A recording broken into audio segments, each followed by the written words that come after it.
Okay, let's do another raffle though. And then I want to make sure my timers are kicking off while that's going. Oh yeah, they're all running.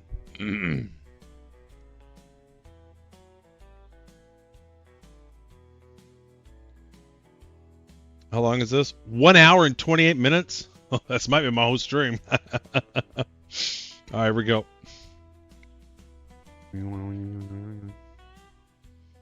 Is there usually a sound effect there? I don't think so. Hi, everybody. Welcome to Star Citizen Live, emanating directly from our offices, the office part of the offices. This toy right here. Does this not look straight out of Chernobyl? Does Manchester look like Chernobyl? This looks like a building from the 1970s. Am I wrong? He's in Manchester, isn't he? Where we spend most of our actual day. Welcome. It's been a while. I'm your host, Jared. On the show this week. Nearly forgot it. On the show this week, for our Ship Showdown Q&A, our two big vehicle directors here in the UK office, Mr. John... 1986 call. They want their building back. I almost said John Curtis. Wow. I just caught myself from saying John Curtis. Mr. John Crew and Ben Curtis. John, Ben, say hi. Hello. Hello. So we've got to get used to the camera swapping. Yeah, Zoom does the camera swapping. John, say something more. Oh, hello. My name's John.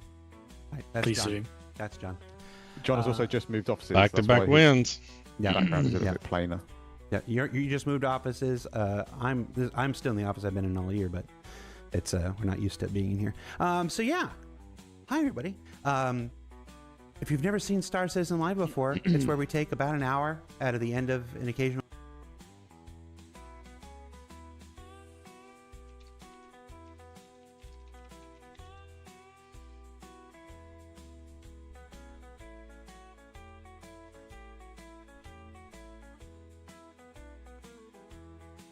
Is this something you can get?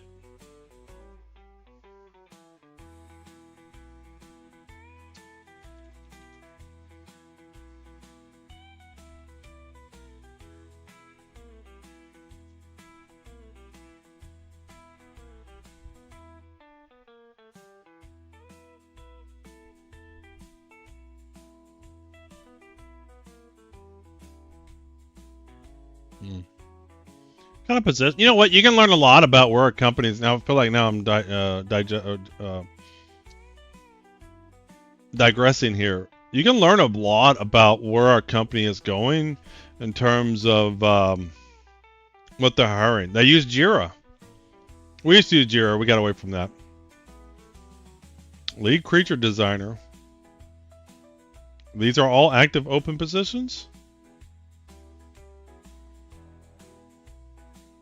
Sound administrator, level designer, network programmer, principal network programmer, producer. How about convert XML to JSON programmer? Cinematic, creature designer, dialogue designer, environment artist, world builder. This is a lot. You think this is one of these companies that leave these positions open all the time in case somebody good applies, but they're not necessarily actively hiring? I mean, that's a lot. You have 60 overall. Frankfurt, Germany. Montreal, Canada. Austin, Texas. Frankfurt, Germany. Austin. Physics programmer. Canada.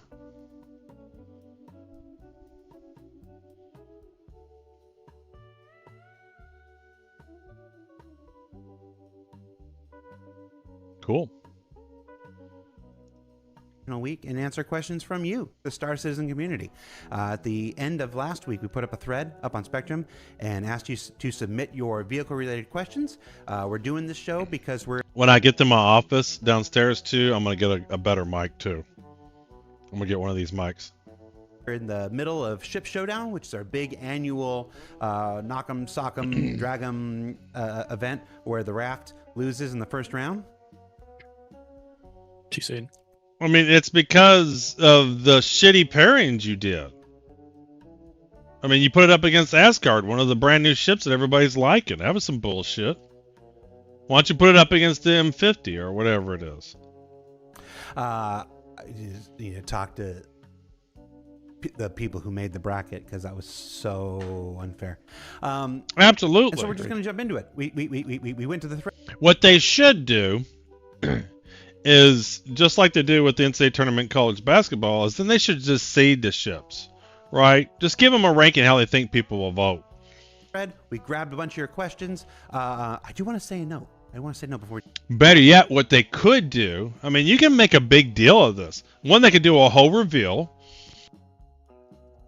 Just get somebody go on Zoom and or pull up Star Citizen Stream, and we're going to do the drawings of the ships. And they're going to do random, they could randomize the categories. Like, you could totally, I almost thought about doing this myself. Like a college basketball pick'em, but I might do that next year or something. But what they could do is they could have a random drawing of the categories. And I don't think the ships with the same category should be against each other or something unless it comes out. And then they could maybe have a seeding form they've already done, and then they could reveal the seedings as they go out. They could have a nice hour-long stream of that. And stop making a ground vehicle category that never wins. Yeah, because there's... Why drive and hit rocks when you can fly everywhere? They just need to make a planet that has something weird in their atmosphere that you can't fly down except for where the spaceport is, and they've done something to tube it out or whatever. And so you can fly your spaceship into the spaceport, but everywhere else you have to fly ride a vehicle. Yeah. We're jumping.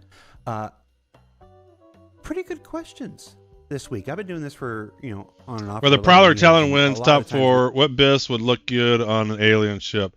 I like the alien ships. I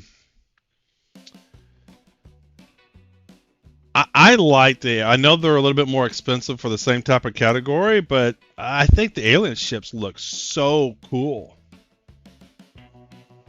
We have to skip through a whole bunch of the questions because the questions aren't really. Now, I don't like the HUD, though. So when I fly the Prowler, I hate that red HUD. Like they read everything. For a completely different team than the team that we're doing, because people don't always think about, well, there's that team. They should make a bracket of Starfare in every slot. I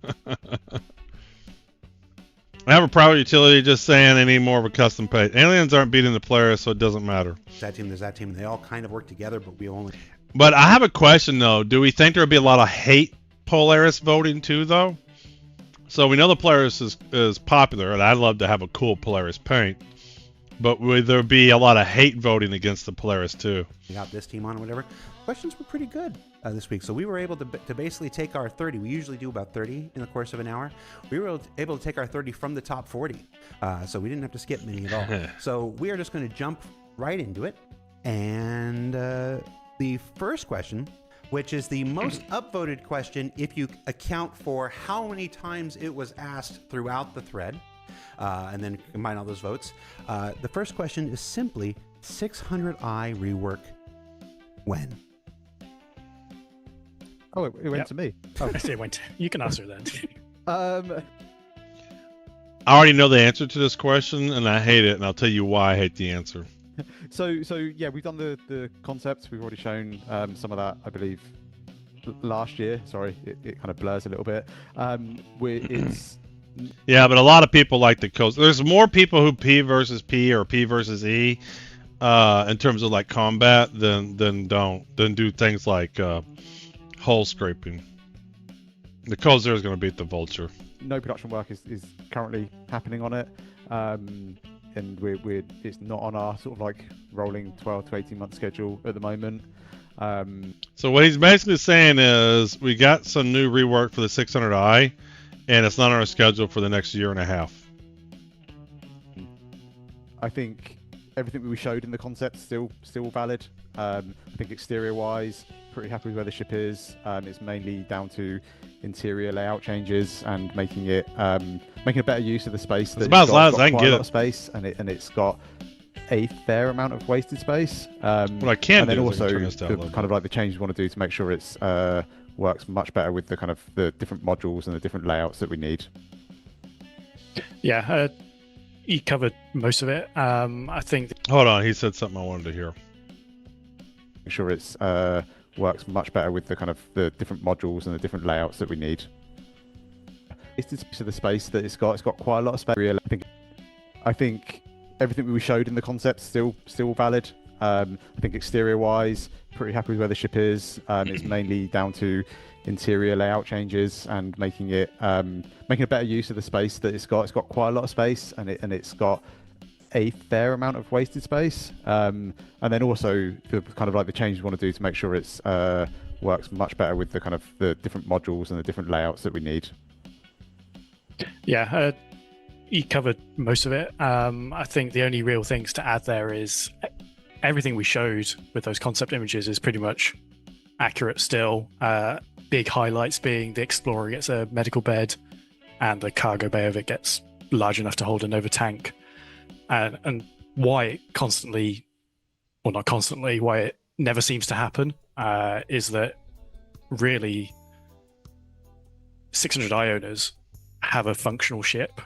So when it comes to prioritizing what do we want to work on next, redoing the 600i takes the place of something else that doesn't. I hate this answer. The thing is, they say they have a functional ship, but I think the 600i, if it actually had a cargo grid and a med bed and stuff like that, would be one of the more sought after ships. It's my favorite ship. It was always my favorite ship, but I hate that. It's just not. Yeah, it's just not. No cargo grid, no bed, no decent guns. I think they don't understand how many of these they would sell if it would actually had what they were supposed to do. Exist yet, so because it's not really functional because nobody wants to drive it. Still super excited to do it. I think it's going to be a big update when it happens, but it's just finding the right time to do it. Yeah, and I think it will be nice to kind of put a little bit of polish on some of the Origin ships. We've not done an Origin ship for a while as well. Yeah, it would be nice to kind of give it a little bit of love. Yeah, I know. We go into our, I think.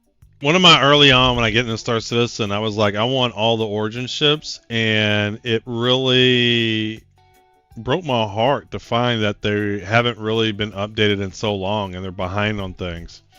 Like 600 convinced me the whole HP and the fighting abilities, especially with 2 turret gunners. Yeah, it's our 6th or 7th 2026 schedule meeting next week. And next week, and I'm hopeful we're going to get an Origin. Yeah, it just doesn't have a cargo grid or anything, and it's irritating. Chip in there. On to the ninth edition of the schedule. Yep. Just in case people think it happens willy nilly, it goes through a lot of iteration. And for the people in the chat, I can't call you out because there's so many of those. When did we start answering when questions?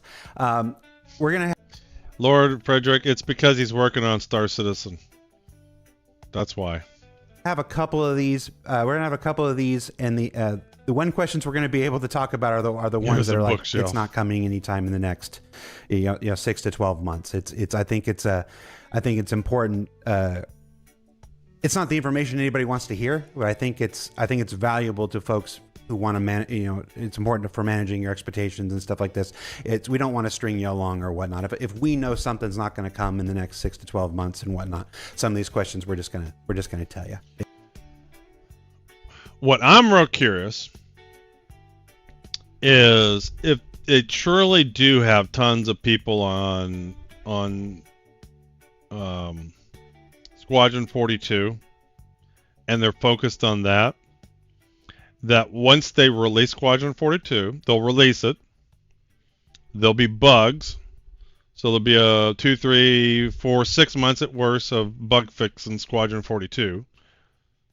And then, will that mean they'll be full force on working on 1.0 Star Citizen? I think 2027, you're going to see an incredible pace of development. Now, I'm not convinced things will be less buggy, because unless they make some significant architecture changes, every time they touch one system, they break 10 other systems. But the pace will be fast. To me, it makes sense. It's the right thing to do. So that's why we answered that one. And there'll be a couple more of those as we go through. Our next question, how many existing ships need upgrade/polish before engineering can be released? Now, this is a backdoor question trying to glean some insight into engineering, but I'll let John and Ben It's a question and answer, man. I mean, it's a good question.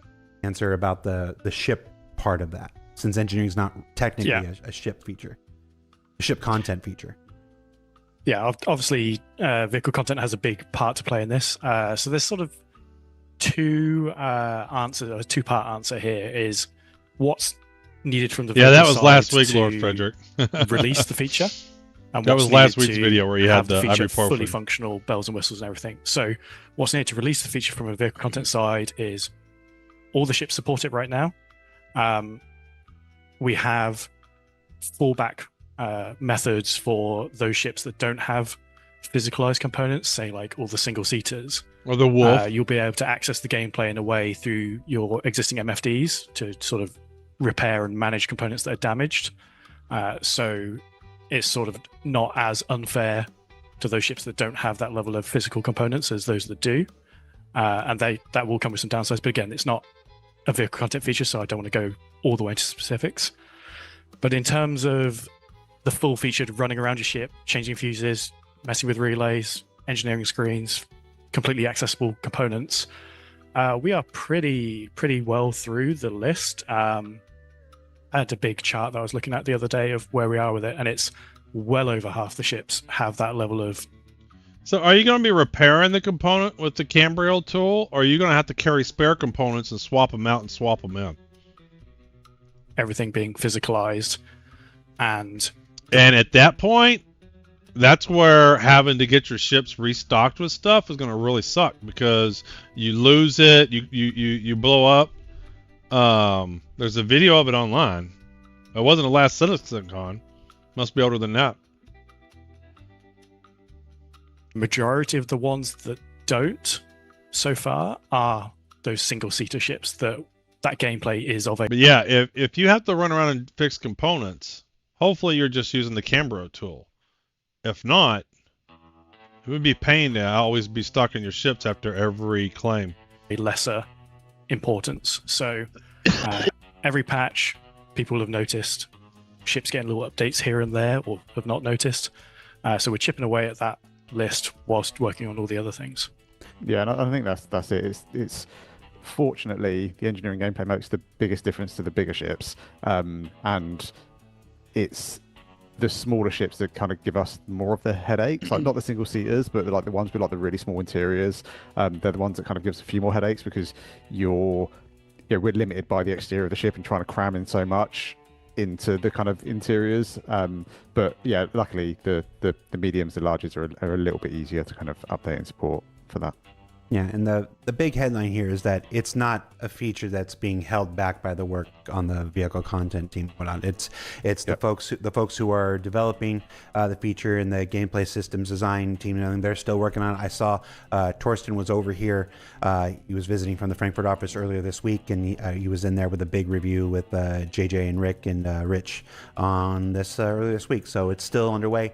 It's still in development. No comments on when, because we've done like between Digital CitizenCon, actual CitizenCon, a couple ISCs, we've done like 5 videos on engineering at this point. So it'll go into tech preview testing when it's ready. That's the answer we're going to give there as far as when. Next question from the thread. How do you choose the color scheme for the Showdown paints each year? Whatever's ugly. This is probably also a backdoor question to the Yeah, I'm guessing Super that's a me Mini. question. It's a big spinny wheel of random colors, and we just go. Yeah. That I just sounds wanna know about if right. It'd be giant and pink or purple again this year. Well, we've got a meeting kind of next week to make some decisions on this. Yeah. It's not necessarily a me, John decision. In more recent years, what we've been trying to do is kind of wrap the whole event into its sort of like quite a cohesive sort of brand and tying it all together. So you'll notice that the colours that the halls were and all the branding in the halls was reflected by the ships. It works great on some. It doesn't necessarily work as well on others. I think we're this year. Like I say, we've got a meeting to discuss next week about what we're going to choose. I think we will hopefully have learned a bit from some of the ones that maybe didn't work quite so well, and hopefully make something that everyone. Well, it's really subjective, isn't it? Some people are going to love it, some people are going to hate it, no matter what we do. So, but hopefully it will be more successful. Showing you how to replace, etc. with engineering. Can it be more purple than it was last year, though? I'm trying to. Like, last year was like purple and blue, and it had those really nice sort of like That was the year before. Oh, was it? Oh God, it's been 2 years already. Last year was Milka. Oh, The hell is Wait, Milka? what? no comment. Milker? It was a purple UK? Milka last is a year. European chocolate brand. Oh, purple and white. Milka. Wait. What's the line? Other brands are It's still available. purple. Oh yeah, they're not the only brand available of the chocolate. And just in case any of Milka's lawyers are watching, that was not a binding statement from Clan Imperium Games. It's just colloquialism. As of 2025, most starter ships are far from Milka being chocolate. Gold Pass. These ships are the ones which are used by new players to discover the game, and they are sometimes so outdated Give and Cutlass featureless purple. that it feels wrong. Any plans to prioritize legacy starters to Gold Pass them? I like a question with a strong POV. Yeah. Short answer, yes. I mean, this makes sense. You want your best foot forward when someone's new trying out the game. All the starter ships should be constantly brought up to gold standard. Constantly. In fact, this week we actually did the kickoff for gold standarding the Aurora series. So what do we mean by that? That means giving it all its physical components, updating the dashboard to current MFD standards, fire extinguishers, weapons locker, just fixing all the stuff that's wrong with it that doesn't suit the game today versus when it was made. And it's going to be I think quite a nice update for those owners of which there are many millions. Yeah, I have a little bit of an issue with the term gold standard, because like gold standard's like an ever moving kind of line. So it's more about bringing the ships up to I hadn't even updated like yet. say what I need to current update. standard or 1.0 standard or whatever, however you want to kind of like stage it. It's it's bringing the ships up to the standard where they support all the current kind of gameplay and features that we know about kind of now. Who knows what's going to happen in the future and where we'll take things. So this is about kind of making them the best that we can make them today. Effectively. Exactly. And I think in terms of like, and they need to put back that single delivery mission. I think that's a great for someone who doesn't want to do combat. The delivery mission was a great starter mission. It's the first mission I did. Super simple and get you into the warehouse of the game. Starter ships, I don't think we can say that we're doing all starter ships first and then we're doing this and then we're doing that. It's generally kind of prioritized by ship popularity in kind of some sense. So the more popular ships, the most popular ships with the worst issues is the ones we want to try and fix up kind of sooner. But then also kind of what makes sense from a. So if we all fly the 600i, then it may end up getting fixed sooner. A gameplay and a business sense. So if we've got, I think I'm gonna try to fly mine more often. If we've got something, a feature coming out that we know is going to use a certain class of ships, and we've got some of those ships that are maybe lacking, then if we've got time in the schedule and everything aligns nicely, then hopefully we can kind of try and bring those up to standard as well where we can. But it's quite a lot of kind of juggling of different things to kind of do the picking of exactly which ships are getting Yeah, their they pass broke the when. codes there because it was too popular. There was a question in the chat from Denon Tonic. I don't know if I would do the same thing, too, though. If I would definitely be looking at statistics like, you know, which ships are people flying, which ships are constantly winning P versus E, which ships are constantly winning P versus P, and yeah, if some ship looked like it was too dominant, I would absolutely nerf it. I'm saying that right, but this person's been in SCL chat for years and years. Hello. They ask, why was the Aurora removed as a starter package? Simply put, it's a two-factor thing. I can't remember when we did it. We did it a while back ago. One, I think the Aurora MR alone, there's like 490,000 of them across accounts in the PU. When you factor in all the Auroras, So? it's definitely our most populous ship, and it was still needing a. Well, I'm not saying it was dominant. I'm saying I would look at statistics, and if I saw something was dominating, I would do something about it. Standard pass, and he needs all. It'd be cool if they published that kind of stuff. Like, how many of one type of ships killed another type of ship? I think that'd be a cool stat. That work. The dashboard they mentioned, the damage mesh, the ground fuel ports, the radar, and all, it needed work and everything. We felt that there were other starters that were a better start for people, just like the question originally said. So we removed it from the starter packages. You can still buy it. You can still buy it individually if you want it, whatever. But we felt it was more customer facing to push ships that were closer to the current standard, as Ben said. And when the Aurora is back and up to the current standard or whatnot, we'll look at bringing it back into the starter package. What do we got next? What happened to the 4th Zeus variant? It was briefly shown during CitizenCon 2953, and it was apparently called the Zeus Mark II ST. I don't remember that, but I was really busy at CitizenCon. I do, because a fun story here is I put the wrong image in the PowerPoint slide for the presentation, and I noticed that on stage when I turned around and looked at the screen, and it had all 4 there. So yes, there is a 4th variant called the ST, and the reason it isn't really known about beyond there is it has a sort of game loop that isn't really fully fleshed out. So we decided not to launch it with the other 3.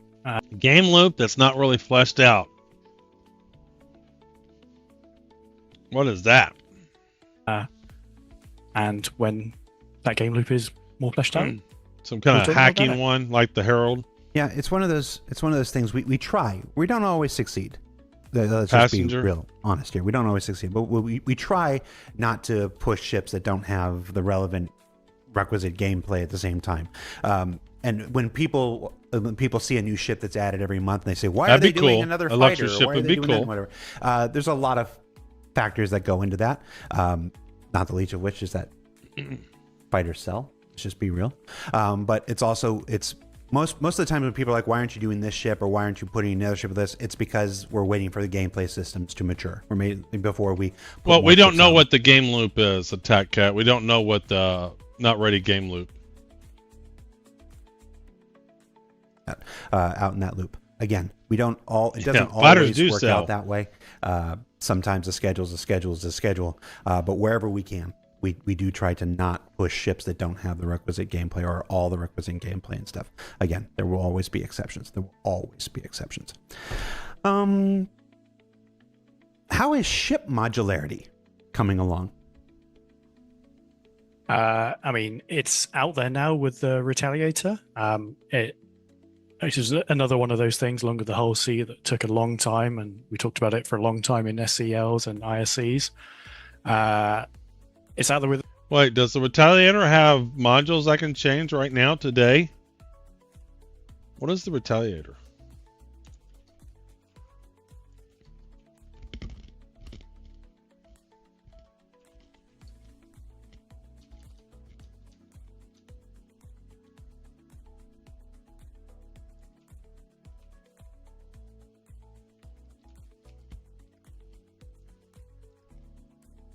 The torp modules and the cargo modules.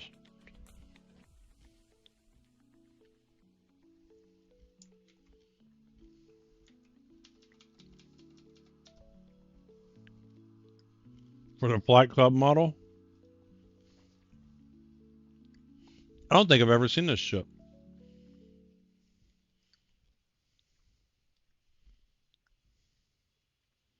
So what can you swap out? You can, the torp module and the cargo module? Well, if you put the cargo module, how much cargo do you get?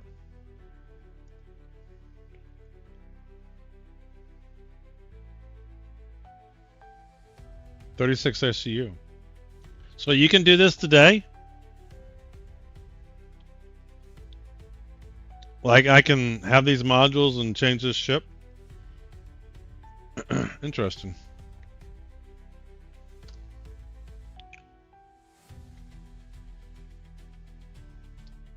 Well, I see a personnel and a dropship module.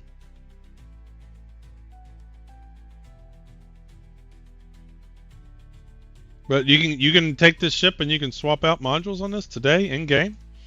The Retaliator now. So really, the only thing that stops it spreading further onto other ships that we promised Lord it with Frederick, is just simply time and resources to go through. Okay, well that's cool. I did not know that. Other ships and do it. Same. I didn't know there was any ships could do module swapping. That's cool. I've never flown that ship. I found some of the rare stuff in Star Citizen. I still never run across a Cuddy stealing game. Do I have one?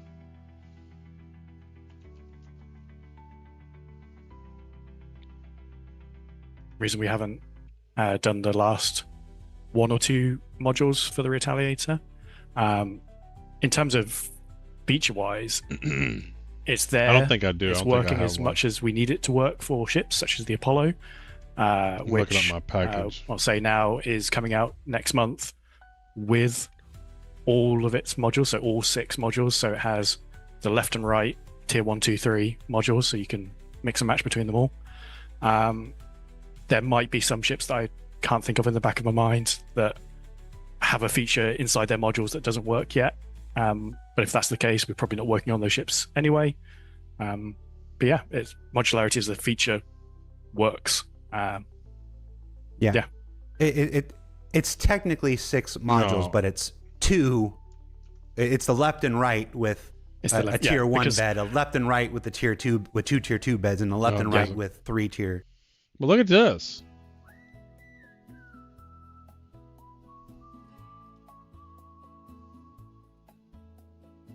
What's missing? Oh, they got it out of order. They put it way up here. 3 beds. No, I don't. I don't have the It steel. is technically I still get confused by all the other the cuddies tiers. are in the It's that all package, around but in my not head. the steel. It is. We do everything in Star Citizen. That's what I was is looking. generally tier 1 is your starting, and then you go up. And tier 2 is more than tier 1, and tier 3 is more than tier 1. With the Apollo, because of whatever decision we made back in 2018 or when I think it matches actual first responders. I still think the Drake package, if you get the Drake package when they offer for sale, is one of the best. If you were to get a whole ship manufacturer's one, is the best bang for your buck. Responder injury step. I'm not sure. No, I didn't. Oh, That's I what I guess was just that's looking. But I'll let it's inverse. So the Apollo is the only one that's inverse, where tier 1 med beds are the best of the med beds, and then tier 2 are the medium, and then tier 3 are the lesser ones. And that is confusing a lot of people. We're like John said, the September promotional ship, the flight ready ships are the Apollo triage and the Medivac, and our grand folks are onboarding. Welcome in, guys. Welcome in. Kudu, thank you. We have a giveaway going, so for y'all joining, 07s. The Cuddy alone covered, yeah, I mean, all 4 of the Cuddies are awesome ships. We do have a giveaway, though, if y'all are interested, all you new guys. Let me do it. Oh, Texas Horny Toad. So we do have a giveaway. We're giving away $230 worth of Steam gift cards and a Perseus. And we're watching latest Star Citizen Live. Well, I hope you had a good stream there, Kudu. I assume you were doing Star Citizen. Probably ASD would be my guess. Thanks for the follow, Night Wolf. Having to learn about this and stuff like this, and yes, it keeps being a continual point of confusion for everybody inside. But we're paying for the sins of 2018. Yeah, just doing the AC practice dog. That's what I need to start doing more. Because I watch Citizen Spooner. He a lot of times he'll start a stream and he'll do some Arena Commander. I need to do that more. I saw the command module recently being added to the public roadmap. Anything you can tell us? Was that the module you were just talking about, Dory? Didn't you say something about the command module? Why does it always come to me first? Because you're the last one that was talking. Oh, okay. John, do you want to talk first? Yeah. So, command module on the roadmap. That's the technical features done by not the vehicle content team to allow us to set up the command module, which you've seen on the side of the Caterpillar, and it's also on the Ironclad. That allows it to be a fully independent ship that can dock, detach, dock, and the complexity here that requires the feature development. Is it a square ship? I don't understand. Like the modules, I feel like are modular units that, go into a ship for it to fly away. It's not the same docking system as you see like Starfarer refueling or Merlin and Constellation series, because those are simply just two ships. Hey, yeah, attaching thank to you, each other. appreciate it, The Kudu. command module is that, plus the transfer of control authority between one ship to the other. So you need, when you're in the command module, it's to have its own.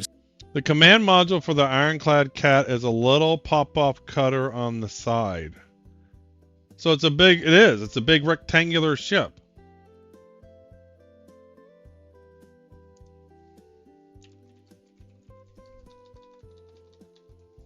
I learned so much with these things. You guys already know all this stuff. Y'all been following it for so long. Hey, Citizen! What's going on? Good episode today. Yeah, I've been learning a lot. I've been learning a ton. So I'm learning that there's some command module that flies off these ships.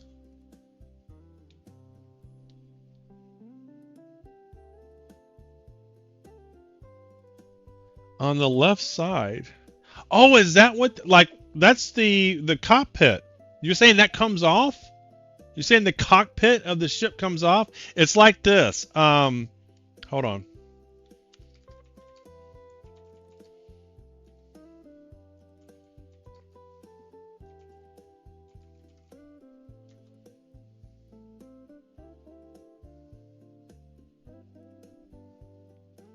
Hold on. Stay with me here. This is going to be cool.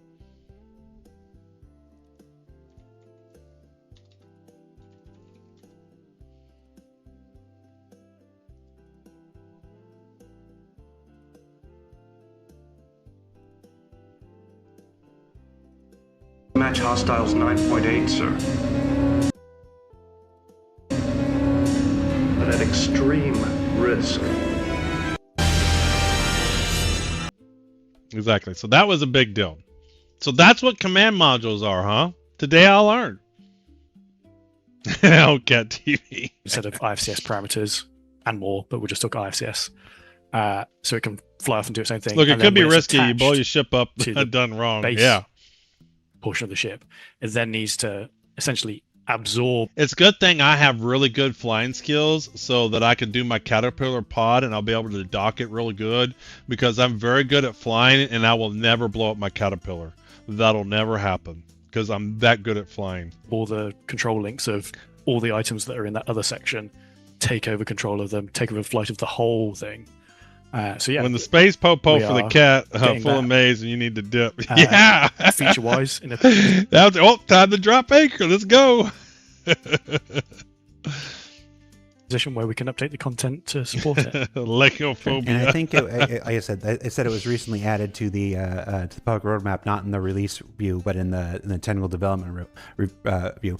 That is being developed by the technical feature team. Oh, is it doing needs a little and tiny then when bug, they're yep. done, then it can be applied to ships like the Caterpillar and stuff. So I think I want to be real clear. When you see, I think it was scheduled to end in December. That's not when the Caterpillar is getting it in December. That's when the work internally is scheduled to be done, and then the vehicle content. Yeah. So when I was looking at those last week or the week before, when I was looking at those roadmap items, That's when they're scheduled to be done. That isn't necessarily when it's going to be released. Team can grab that work and say, thanks, and then start applying it to. Yeah. And it's like, it's not a hard requirement for some of our upcoming ships, but I think everyone will be pretty disappointed if we're not able to ship the Ironclad with its module. And obviously, like I say, it unlocks us to then be able to kind of. So who said? Did someone say the Caterpillar and Ironclad share the same module, and so you could like fly into either one? That's cool.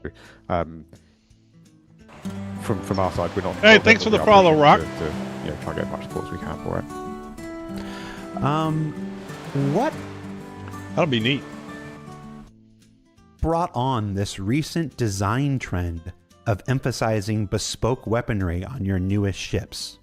I don't know if that Sevens, right? trend is 2 in a row, but Yeah, question's a question. I agree. It's an unfortunate trend based on just the last 2 ships. Whoa, time flies. It's Right, not Dennis Crosby is 10 years older than me. She's 67. Yes, Doc, when you get to our age, you just got to not do that. I do that all the time. It's like, oh, I remember that young lady, and you Google how old she is. She's 67. She's 72. Or this person's 59 or whatever. You're like, what the hell? Y'all remember watching Starship Troopers? He's rated me. He is, whatever that is. He's almost 60 years old. Sort of weird plan to just bespoke weapons going forward. I think if I think about PVD, everything that's Casper coming Van for the Dien. rest of the year. Citizen, do you know that? Casper Van Dien rated me one time. You might be the bigger streamer, but have you ever been rated by Casper Van Dien? The only other bespoke No, weapon. he's rated me, and I've rated him. He's given me a free copy of that Starship Trooper game. I need to play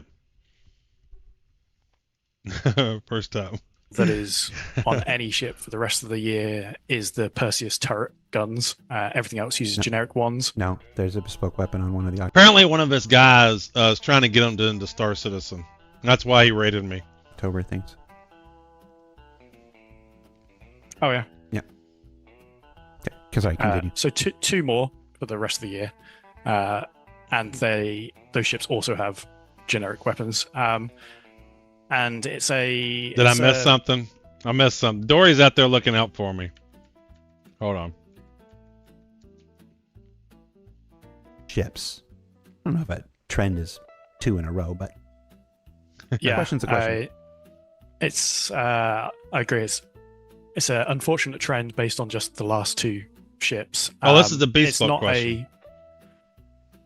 a sort of weird plan to just bespoke weapons going forward. I think if I think about everything that's coming for the rest of the year, the only other bespoke weapon that is on any ship for the rest of the year is the Perseus turret guns. Everything else uses generic ones. No, there's a bespoke weapon on one of the October things. Yeah, so that's the ship. Oh yeah. Because I continue. So two more for the rest of the year. No, they're saying there's no more bespoke weapons coming except for the Perseus, and then he said, so they're not talking about the ones they've done. The Meteor has one, the Wolf hasn't, and they're saying there weren't any more except for the one Perseus, and he reminds there's going to be another ship in October we haven't heard about at all. That's going to also have bespoke guns. And those ships also have generic weapons. And it's a 2-part answer. One, Ben could probably talk about from the visual side, but from the design side, it allows us to have essentially some level of control over the actual raw damage output of a ship. Because as players know, everyone min-maxes. If you have generic swappable weapons, you have to account for a full size range. So if we take the Meteor, for example, and we let those be generic size 5s, I think that would be a well and truly overpowered ship. But because they're bespoke ones, allowed us to have size 5 weapons that were very constrained and had sort of downside. So is that all they mean when they mean bespoke, is that you just can't change the gun? Because when I think of the word bespoke, not changeable is not what I think of.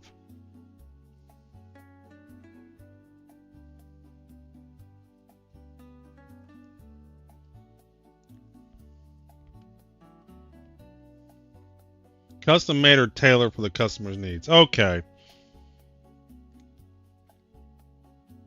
It just means you can't change it. So it's tailored for that ship. That makes sense. Just to keep it in check. And the same with the Wolf. The generic size 4s would have made it sort of just a Talon, but smaller. Yeah, I think you're right. It's a compromise. It's a compromise between like design requirements and balancing and everything like that, and also between the visuals that we're trying to Hey, Duty Bound. achieve. Welcome in. I think. I think you can balance that though, in that if you put a very powerful gun on it, it should have downsides too. It should have weight to it. It should slow your ship down. It should draw more power, and then you need bigger.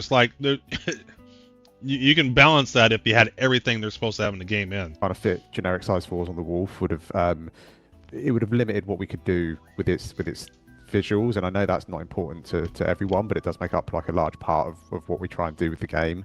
But like I say, it's a compromise. With the Wolf, we were really keen to be able to kind of have those weapons fold away and kind of compress into the body and give those really clean lines. I think it was a quite an important thing for Kruger. And with the Meteor, we kind of wanted to really tie those weapons into the kind of the ship itself and kind of show that it's like make it feel kind of really powerful and really unique. So we can like integrate them into it, much like what we did with the kind of the Ares ships. And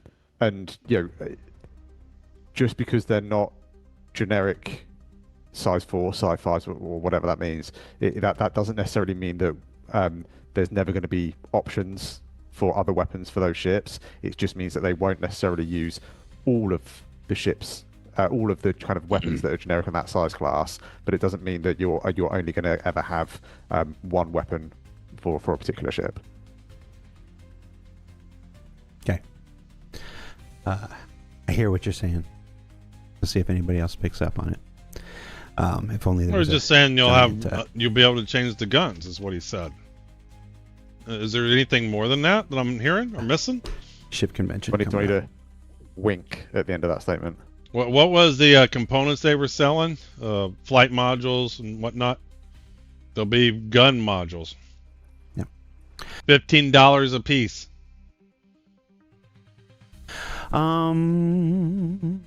Blades. That's what the word I'm looking The for. ships with There'll be gun blades.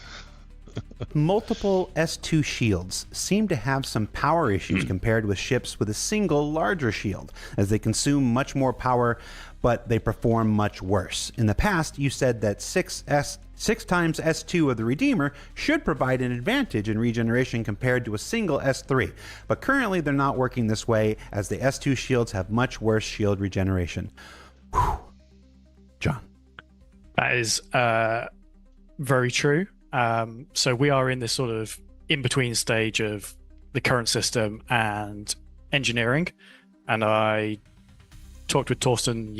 What components and command modules? If it's S3, it's pretty insane for its size. I don't know.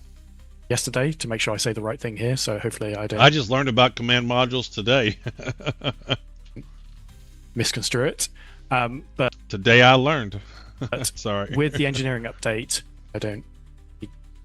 Talked with Torsten yesterday to make sure I say the right thing here, so hopefully I don't misconstrue it. But with the engineering update, there's going to be quite a large change in how shields and other components function. And essentially, if you have a ship that has more than 2 shields, you will only ever have 2 available at a time active. So that means that if one of them goes down, your third one will come online to take its place. If that one goes down, the fourth one comes online, 5th, 6th, whatever. So in terms of power consumption, obviously that changes things drastically because you're only having to power 2, but you have this sort of larger backup pool of shield generators. So in terms of size 2 versus size 3, all the sizes will have changes done. Like every single item is rebalanced with engineering. All the values you see now are not going to be the same as they are when engineering drops. So you can't really accurately compare that 6 S2s now to say 1. Well, I want to read what text says here. 4 size 3s, I think. 2 Panthers on the top. 2 M500s or whatever on the bottom. Wow. Happens you learn something new all the time. I do. Size 3 coming in the future. But it's funny because so many people have been with this system, this game for so long, they've kind of seen this stuff come along and they remember how things were. It's like, still me, I just started playing in August, and sure, it's a year, but it's not the previous 13 years. That difference will be a lot less with engineering update. Just please don't make me swap I was stripping the event cats for parts. all of size 2 to size 3s. It will break me. Yeah. Whose idea was it to make everything physicalized? It was a really good idea. Are there? I think it's a great idea. I think it's one of the things that really separates Star Citizen. Just that, when I found that, like, I can physically take a piece off of a ship and replace it with something else, it was like, wow, that's so cool. Are there any plans for a medium to large class salvage ship? I love the way it always goes to Ben. Who's the last one talking? So we want there to be like a full range of ships in a gameplay loop, like true dedicated starters, like professional starters, the small, medium, Salvaging large, for ship capital, parts whatever. is one of my favorite hobbies in the game. And we saw this earlier in the year with the introduction of the Golem. I can see for that. the mining loop. So you've got that teeny tiny proper starter ship. I haven't done a lot of that, but I can really see me enjoying that because I've gone to Hathor the last couple of times just looking for ship components, and I can see me just looking for ships and stuff in general, just pulling the parts off. Ship, and for salvage, we want to have that as well as It's like exploration gameplay, a true exploration gameplay. Like Hathor is what it is, but you could find a ship out in the wild, and it was like, I explored and found that ship. as this medium large ship in the future, is to fill them out, fill the range out. Need an orange salvage ship. An orange one? Yeah. Why an orange one? What did he say? That as well as this medium large ship in the future, is to fill them out, fill the range out. Need an orange salvage ship. An orange one? Did he say even the orange salvage ship? What? Why an orange one? Because I think salvage suits orange ships. It does. I love Argo medium salvage ship. Yeah, I think so, Zenrin. Welcome in. All right. I'm just going to ask this question, then I'm going to go get a drink. Backlog ships plan? Yep. Obviously a very popular topic, rightly so.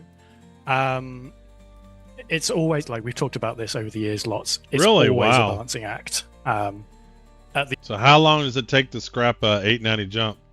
Nice. If the Cat 3 S3 shields and S3 quantum drive would be tanky and fast. At the Yeah. end of the day, the company and the project is funded in a particular manner, and traditionally new ships sell well.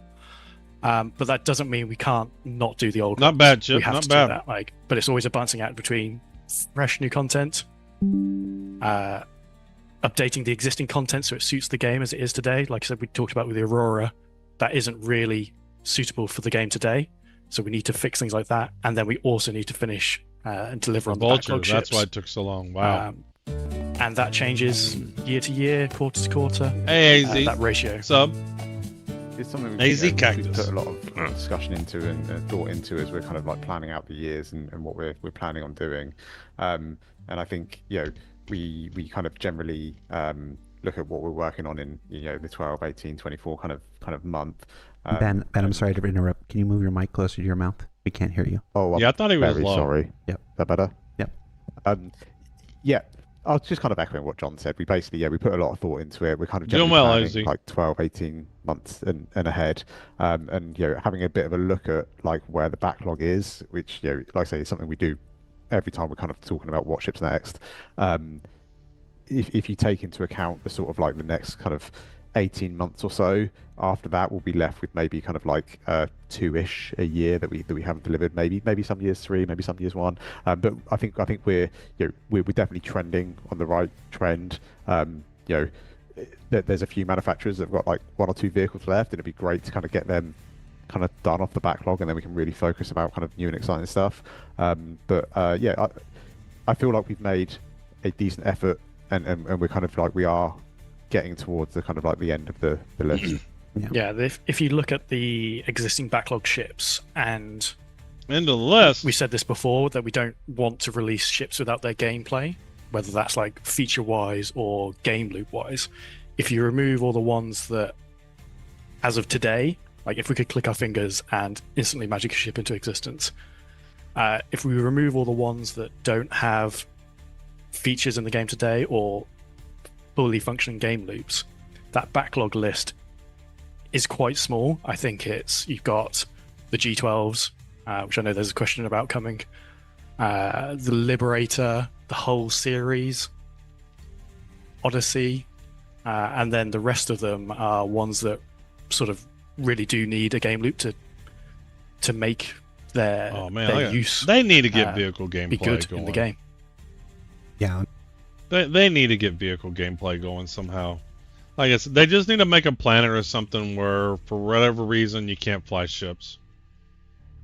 That looks awesome. Just zooming around on that thing. I'm glad you mentioned that, because I was going to jump in there. I think it's some early concept that have one command module on both sides. Often what happens is we have to. You don't know what to do to click there. Did you win? First of all, Rock, did you win? It's straightforward. You go to your website. You log into the portal. If you win with Twitch, you log in with your Twitch account. If you won with YouTube, you log in with the Google account. After you log in, hey Zoo, you go to the portal. It'll have your code right here. And then you use that code in the giveaway. So both giveaways, there's a section that says enter your unique personal code. You put that code into here, and it'll give you some it'll give you more entries into the giveaway. For the Steam gift card, it gives you 1,000 entries. Zoos on both of them. Interpret what the request actually is. People want the ships. What they're really saying is they want the gameplay. They want the gameplay that is associated with that ship, and we, the people in this call, are not entirely in control of that destiny. Well, that makes sense. As everybody knows from our statement at the beginning of this year, certainly not all. It's been kind of exaggerated, but a bunch of our engineers and programmers and stuff are on Squadron, closing that out. There are still many gameplay programmers and engineers on Star Citizen working on crafting and base building and engineering and the new inventory system we showed off on SCL a while ago, stuff like this. So, but there's never enough people to work on everything all at one time. There just isn't. So you guys can make those ships when the gameplay team gets around to making that gameplay and stuff like this. But when you take those ships out, somebody in chat mentioned the Endeavor. The Endeavor's gonna. Let's just be real. We're gonna be waiting a while for the Endeavor. When you take those gameplay ships out that don't have the gameplay, the backlog is actually pretty reasonable and stuff. Even the Banning Merchantman requires NPCs and being able to set up your own shops with NPCs and stuff, and that's feature work and stuff. So it's always a balancing act. We answer some version of this question twice a year, every single year, for at least the last half decade, and whatever. The answer never really changes, but there's always new people. So I want to make sure it's a thing. We'll keep answering it because people want their ships and people deserve to have their ships in as timely a manner as possible. But we have to balance that between gameplay services being available and, quite frankly, the needs to continue pushing the project into new directions at the same time. So it's not easy. 12th question. I don't know why I said the number. Raylan cargo pod system, valid or needs rethinking? What's the Raylan? Who's it going to go to? I'll go. Okay. I think it's. Can I say both? I think visually, it's valid. Like we really like where it is visually. What's a large and, alien yeah, ship? we have been doing a little bit of Ooh. investigation on this kind of fairly recently, trying to work out what we want to do with it. I think what that has kind of led to is the cargo value is probably going to change a little bit, and I think we will need to do a little bit of concept work to get the kind of the visuals underground to a point facility where, with the it long still drive to the facility. looks cool, but it yeah, but I want the whole planet, and you're gonna see in a little bit when I do the ASDs what's wrong with even that. is kind of. But yeah, just any practical, reason. It doesn't and matter it, what and the it makes the reason. ship kind of good to use, because the last thing I really want to do is push us too far down a particular route with the visuals that just mean that it's an absolute pain to play with. Great ship. So I think we need to find that compromise, like we kind of keep mentioning. But they are valid because I like what they look like, but they need a little bit of tweaking to make work. Yeah, they are gonna use the existing SCU cargo system that we have in the game, so they're not gonna have some That was the weird important bit, bespoke wasn't it, that I should have said. Xi'an cargo shape cargo. It's going to use the same SU ones. It's going to take 32 You say SU same containers, messy ones. but we have some ideas on how we're going to sort of wrap that up in the Gattac style language, and then the cargo capacity is going to go way up.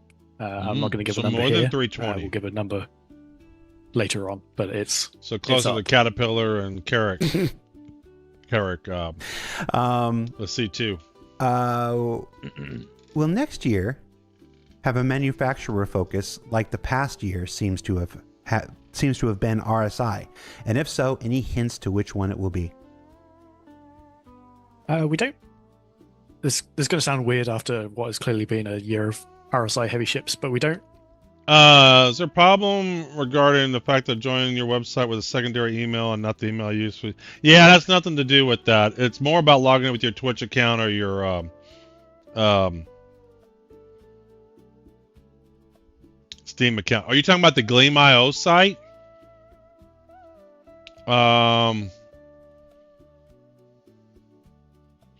So what happens is if you win the Perseus, then I send that to your email address.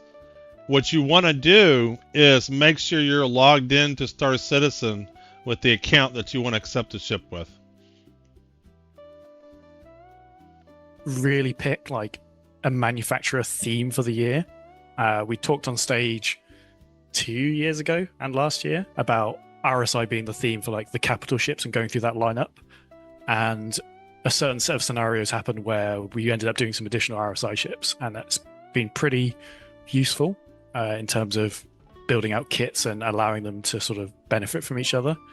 But there isn't really like a next year's going to be X manufacturer and we're going to do 10 ships of that manufacturer plan.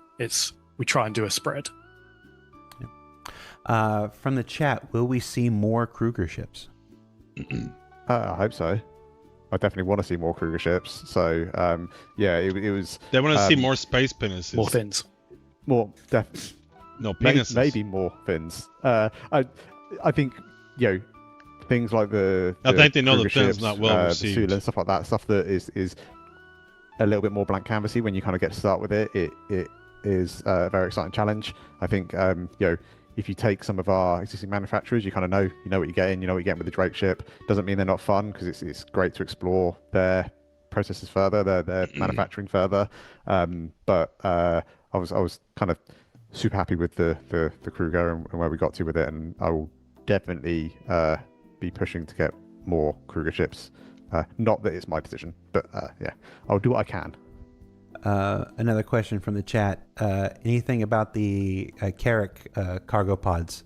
After we were talking about possible changes to the what was it, the Raylan cargo pod system? Anything you can tell us about the Carrick cargo pods being detachable? Delete the fins. Yes. Yeah.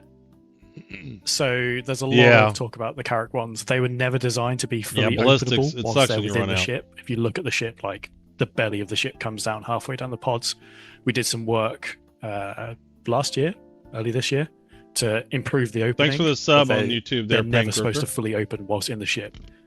You're supposed to drop the whole pods out, and then they open. If you look at the very original concept art, you'll see them like dropped on the planet side. That's where that ship's modularity comes from. Yeah, so Lord Frederick, my website.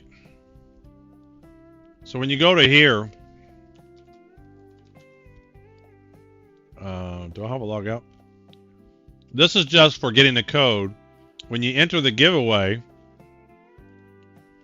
you have a different email address here, and then you just enter whatever you can log in with tons of stuff. You can log in with X, and I just send you an email link to the giveaway. And if you accept that, you want to make sure you're logged into the Star Citizen with the account that you want. And to do that requires quite an extensive rework of that belly area. So we're going to save that for when we have time to spread or time to spend more on the Carrack, because again, it can take cargo. I'm fully aware of how annoying it can be. It's not supposed to be like your mainline cargo ship. It's a explorer ship or expedition ship that can take cargo. There's nothing to explore. Yeah, aware of the problem. The solution is slightly more work. I mean, if all the locations are known and hard-coded, what is there to explore in this game? Than I think people tend to think. Yeah, folks in chat are talking about how loading the Carrack is loading cargo for the Carrack is so painful. I just realized it's in the side of my screen here. You want to see what else is painful about the Carrack? Here's a piece of merchandise that never made it off the drawing board. This was a Carrack plushie we explored like years ago. I just had it on my table. Yeah, it's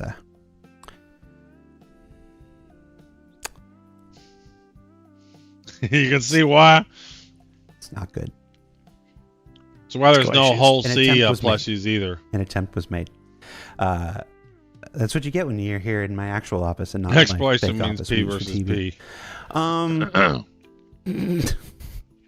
There was another really good chat in question. I lost it.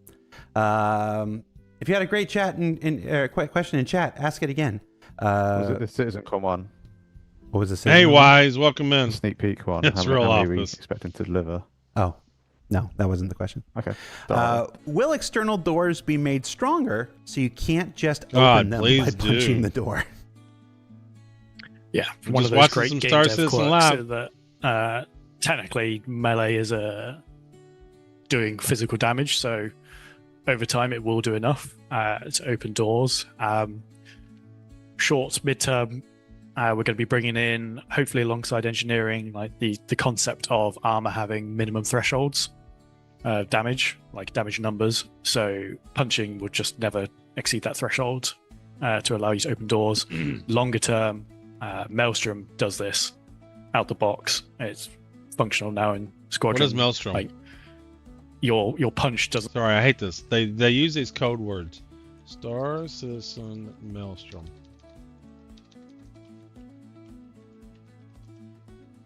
What is this?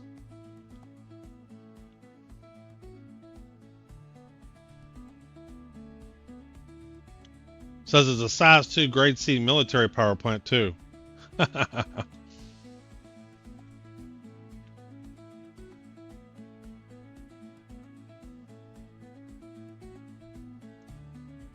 Okay, so this was I didn't see this. Next, I would like to introduce. So what I need, so I would say I watched 2954 Citizen Con. I need to go back. I need to go back to 2953 one time.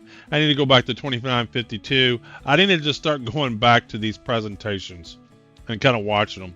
Like I might start doing it. If there's a lull in Star Citizen content, then I might watch some of these old highlights.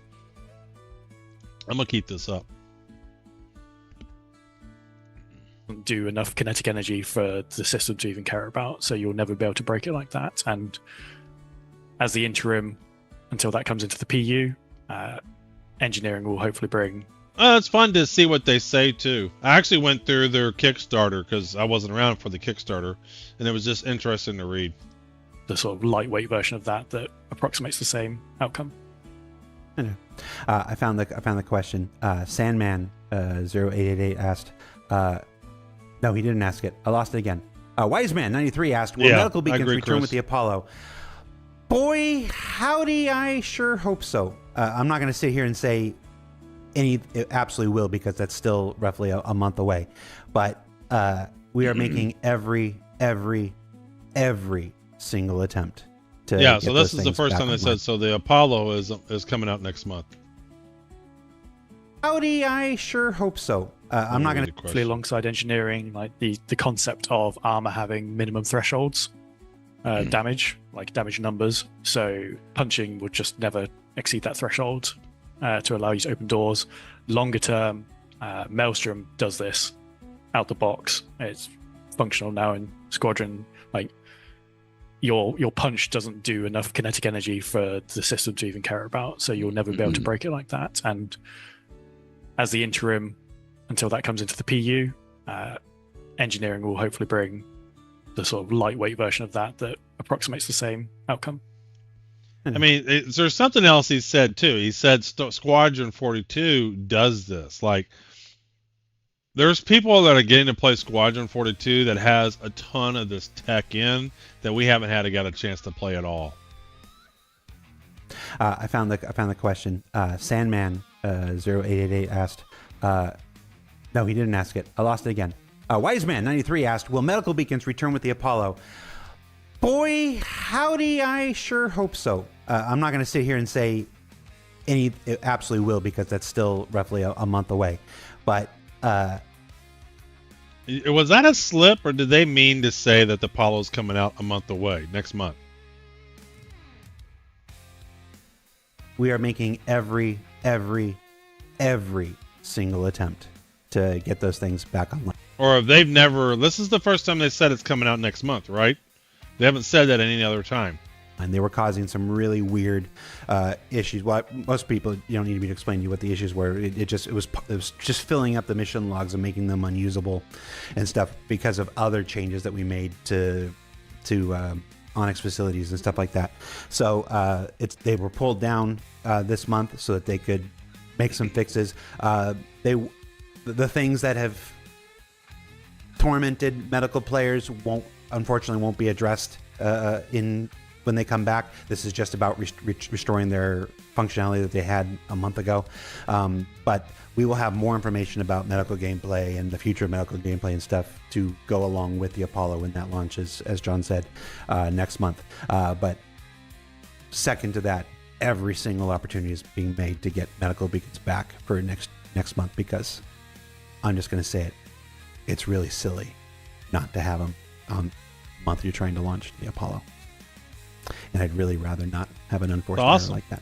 But we don't always get to control our destiny. Do I have the Apollo? Way. So people are trying. I'll say that much. Considering how many ships have been getting PDCs, including things like the 890 and the Reclaimer, will the Ironclad be getting some too? Very specific question. Yeah. Hey, thanks for the follow, One Bad Gamer. Not going to get them. They're really designed for military capital ships. I'm aware the 890 and the Reclaimer has got them. Those do not fit that bill, and the Constellation Phoenix. But that is because they were originally promised with them as part of their original design brief. So that's why they have them. I do have the Apollo. But there's no plans to give them to the Ironclad. There is a new vehicle with a new kind of PDC. That's disappointing, isn't it? That the Ironclad isn't going to get any PDCs. Where there's a will, there's a way. Very specific question. Yeah. Sorry, Iron Chad owners, that you're not going to get them. They're really designed for military. Well, and there's two variants of the Ironclad. So the one one's like a battle one, isn't it? This one should.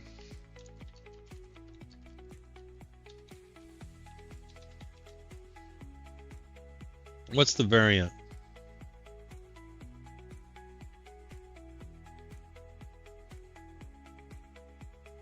What's the variant name?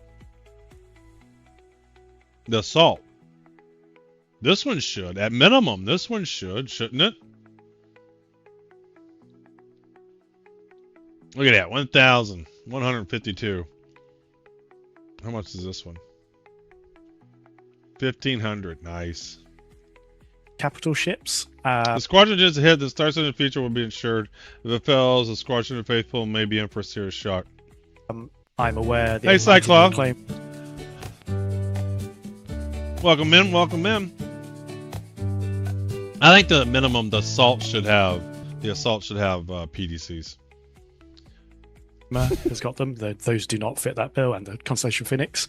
But that is because they were originally promised with them as part of their original design brief. Every big ship so should. I that's agree. why they have them. But there's no plans to give them to the Ironclad. There is a new vehicle with a new kind of PDC coming soon. There is. What do you say? Why they have them. But there's no plans to give them to the Ironclad.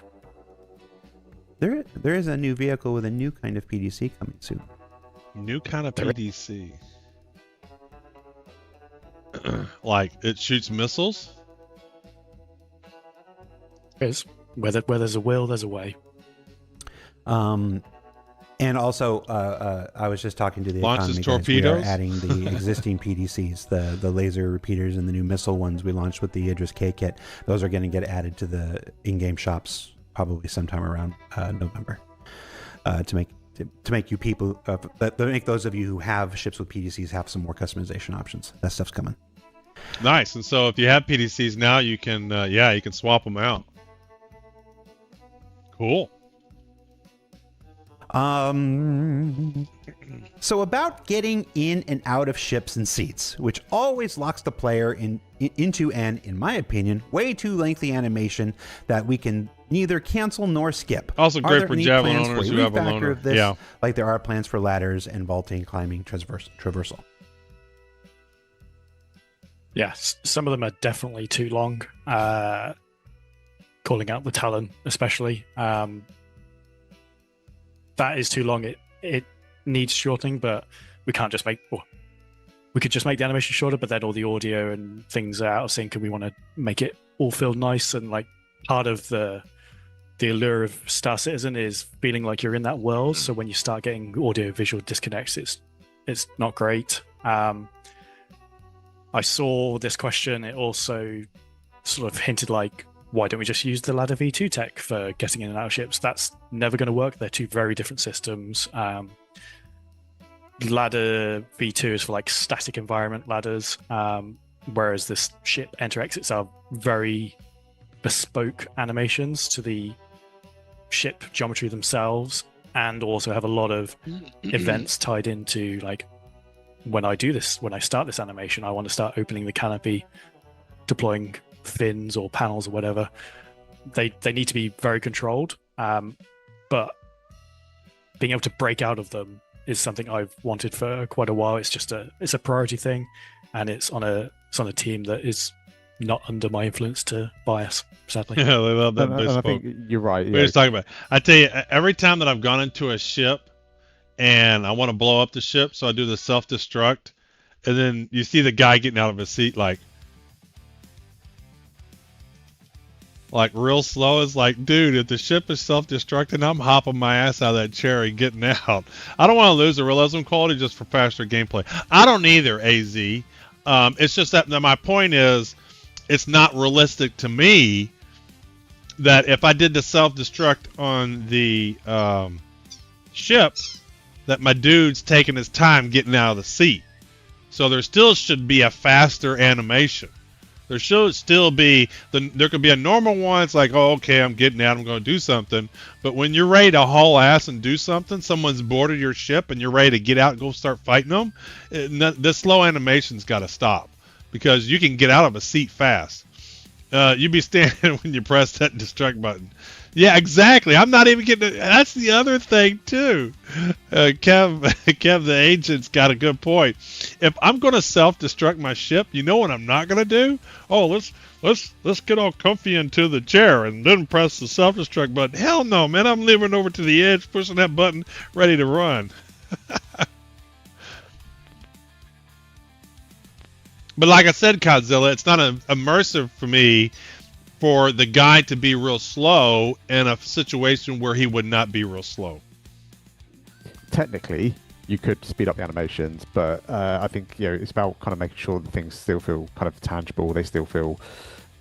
But otherwise, I love that to kind of do that. The guy gets into the seat, he gets out. I mean, I love that. realistic, relatable. But there's also times that you want to get out in a heartbeat. If it was real life, I would pull the chair out, break the cockpit window, and dive out. Yeah. And we did a mocap shoot for, not me personally, but there was a mocap shoot done for the Wolf Enter exit, and seeing the speed at which the mocap actor stuntman just absolutely threw himself at the kind of the mock-up that was built out for him to use. Pretty terrifying. Yeah. I'd say it was pretty quick to be realistic. Him kind of sprinting full speed at a bunch of framework and throwing himself over it into a seat was impressive to watch. Even though I only got to stop the videos, it was still good. Some nice Dukes of Hazzard action here. Yeah, Dukes of Hazzard action. I was just John, you just reminded me. I just opened up thesaurus.com. I was just looking for another word for bespoke. So we need, we collectively at CIG, we have a problem. I'm guilty. I'm as guilty of it as anybody. Bespoke only has one synonym. Tailored. So we stick with bespoke. Yeah. Now I like that word because that's what they're doing. These guns are tailored for this ship. This animation is tailored for this seat. That obviously they're in the UK and stuff like that, but as an American English, tailored is the way that people over here in the US would probably communicate that something's customized for something, not bespoke. BMM. It will be pretty boring if fighting was realistic too, taking down ships with precision lasers from thousands of kilometers away. Yeah. BMM. Now we're getting into the good questions. It's not in the 2026. Yeah, but I think Chris Dan, the point is, let's keep as much realism as we can in Star Citizen, as long as it doesn't too much hamper gameplay. And at the same time, because of how Star Citizen is, it should take a little bit of time to get out of a chair. You know, it's not instantaneous. Uh-oh.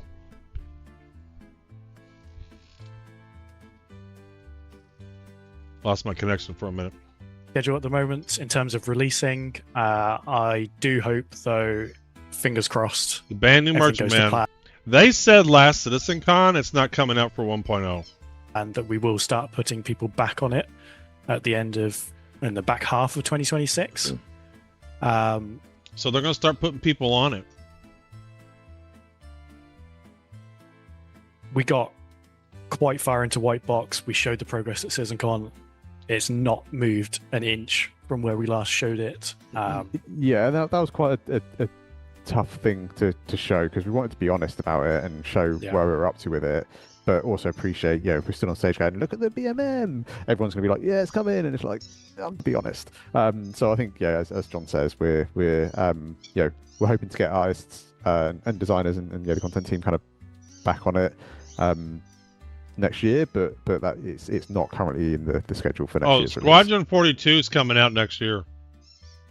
I mean, the reason why I say that, Kev, is that it's been on all the materials and everything. I believe it's hell or high water for Squadron 42 to release next year. I think the reason they're not working on BMN is we don't have player trade. Yeah, they don't have the merchants, they don't have the NPCs. I mean, it makes sense. But you can still work on the ship. But as we keep mentioning a lot, things change. The thing with the brand new Merchantman, it's like, isn't that like one of the first ships that they started selling? Yeah, I expect too, Dory. Change, but late 2026. That's a big one. Here, well, let me show you.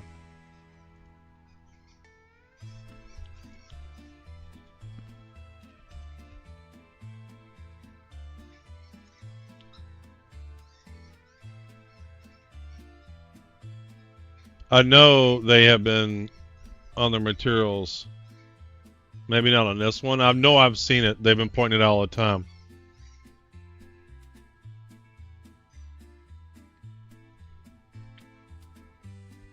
This is like a video. I don't want a video.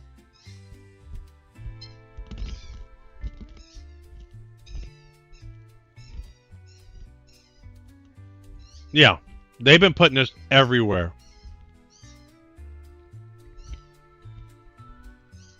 I think it's releasing. I truly do. It's going to be a huge, huge milestone. Because then it'll be a few months of fixes. And then everybody's going to be working on the Star Citizen. It's going to take a lot to do, so the chances of it moving forward is pretty. Yeah, I know, but it's one thing for them to say it in CitizenCon. It's another thing that it's constantly throughout the whole year. It's been like this since January. Since CitizenCon. It's been on all the materials. Slim right now. It wasn't just a one-off conversation.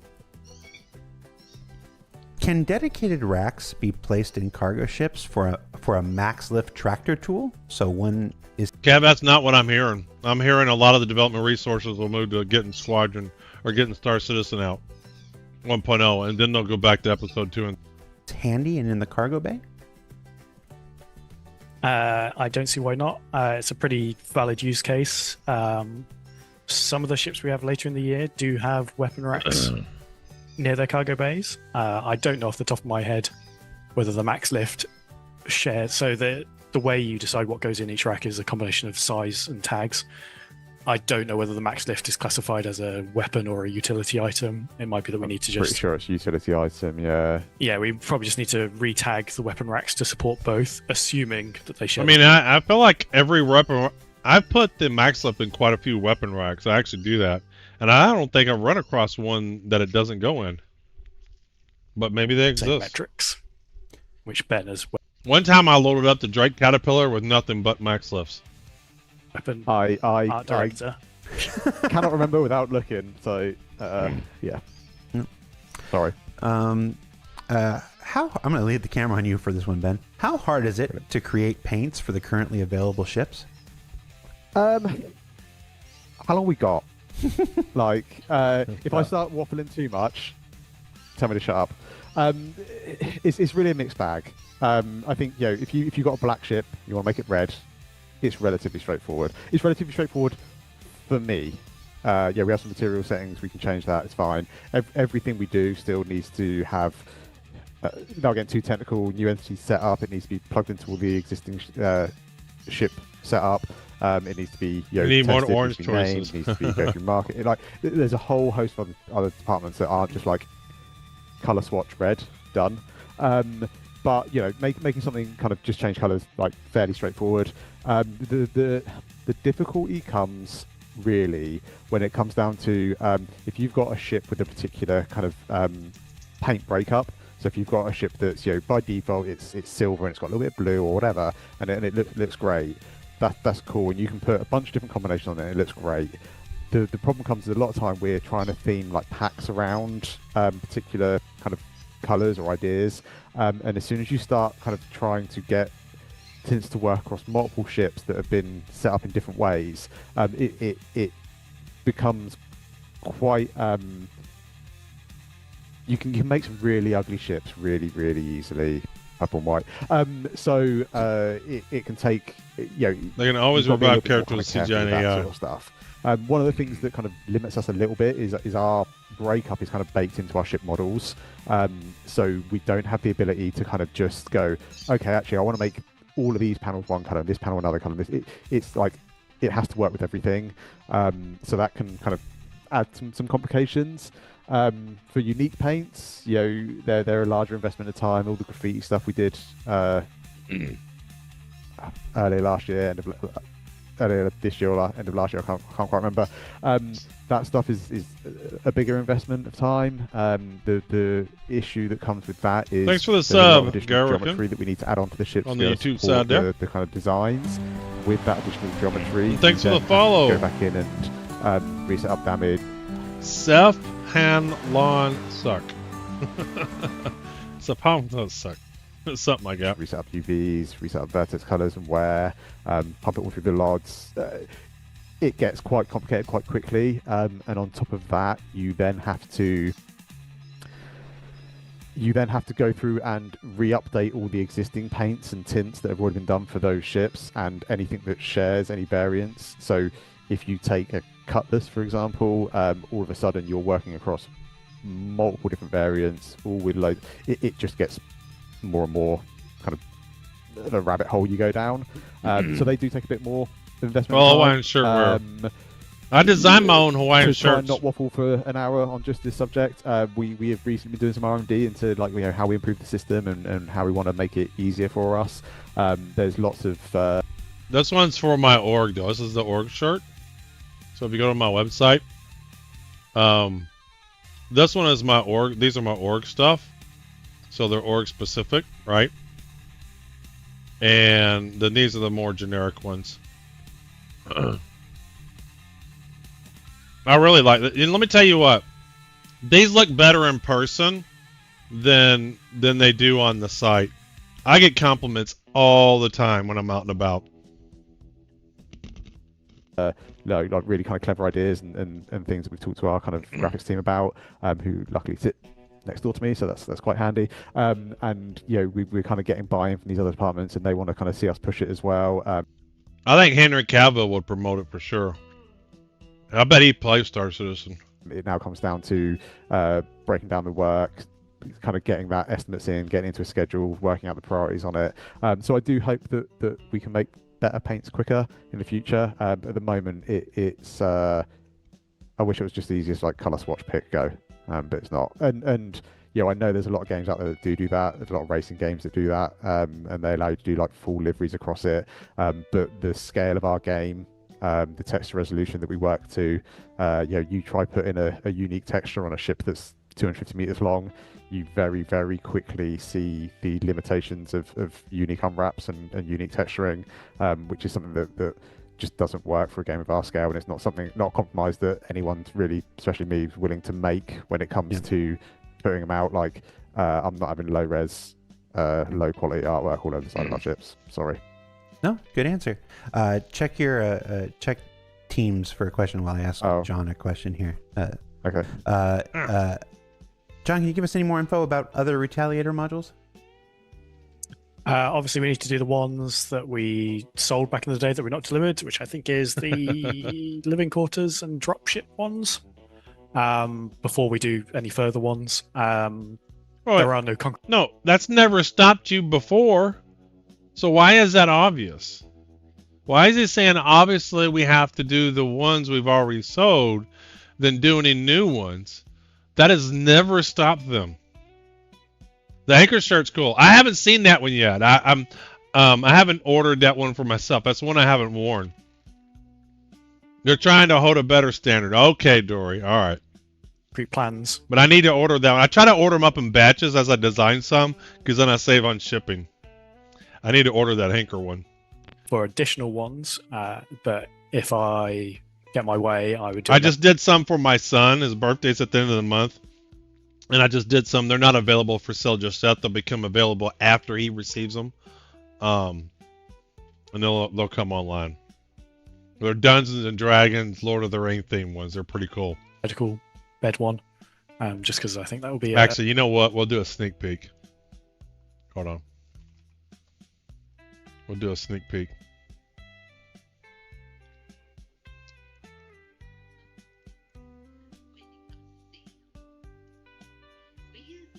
I'm going to get one of the sneak peeks here.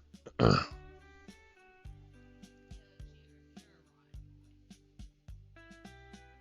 come on, load up.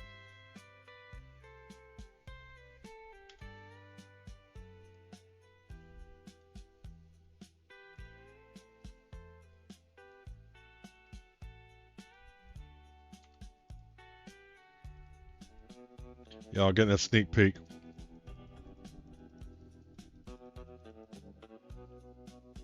I think this one's really cool.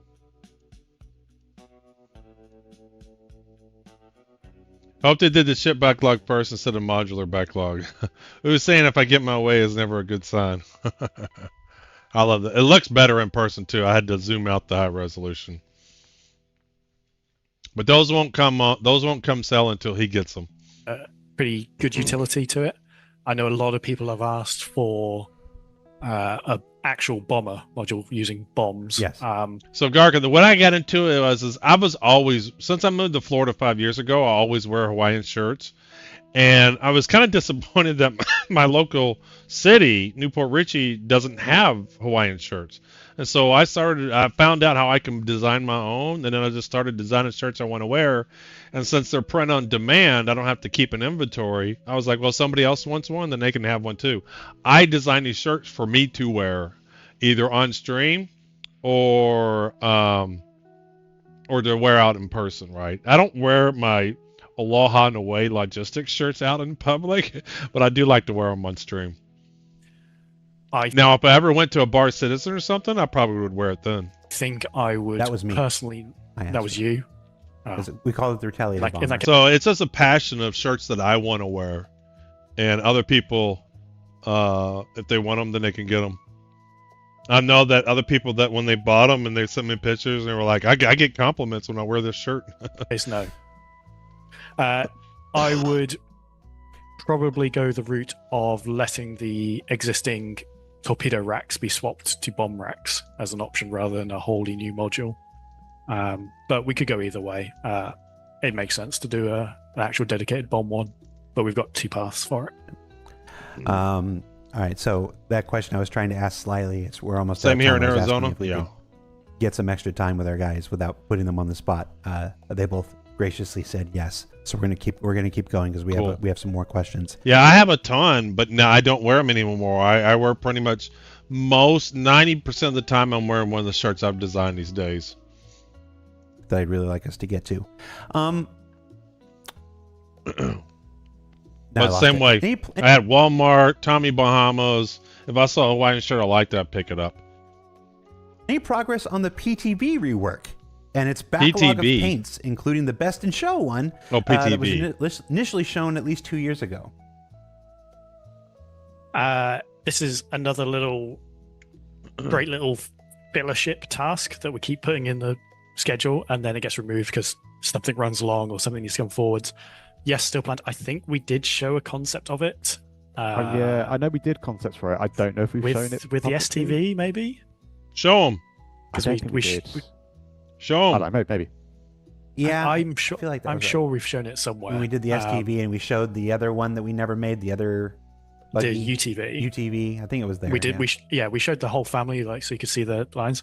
Yeah, that is. They're actors and reading, so he just read PTV. So it's basically the current PTV brought up to modern grid standards, space for components, and I think a pair of weapon racks on the back of it, so you could put your personal weapons on, and then it will have backwards compatibility with all the paints and the Best in Show one we promised.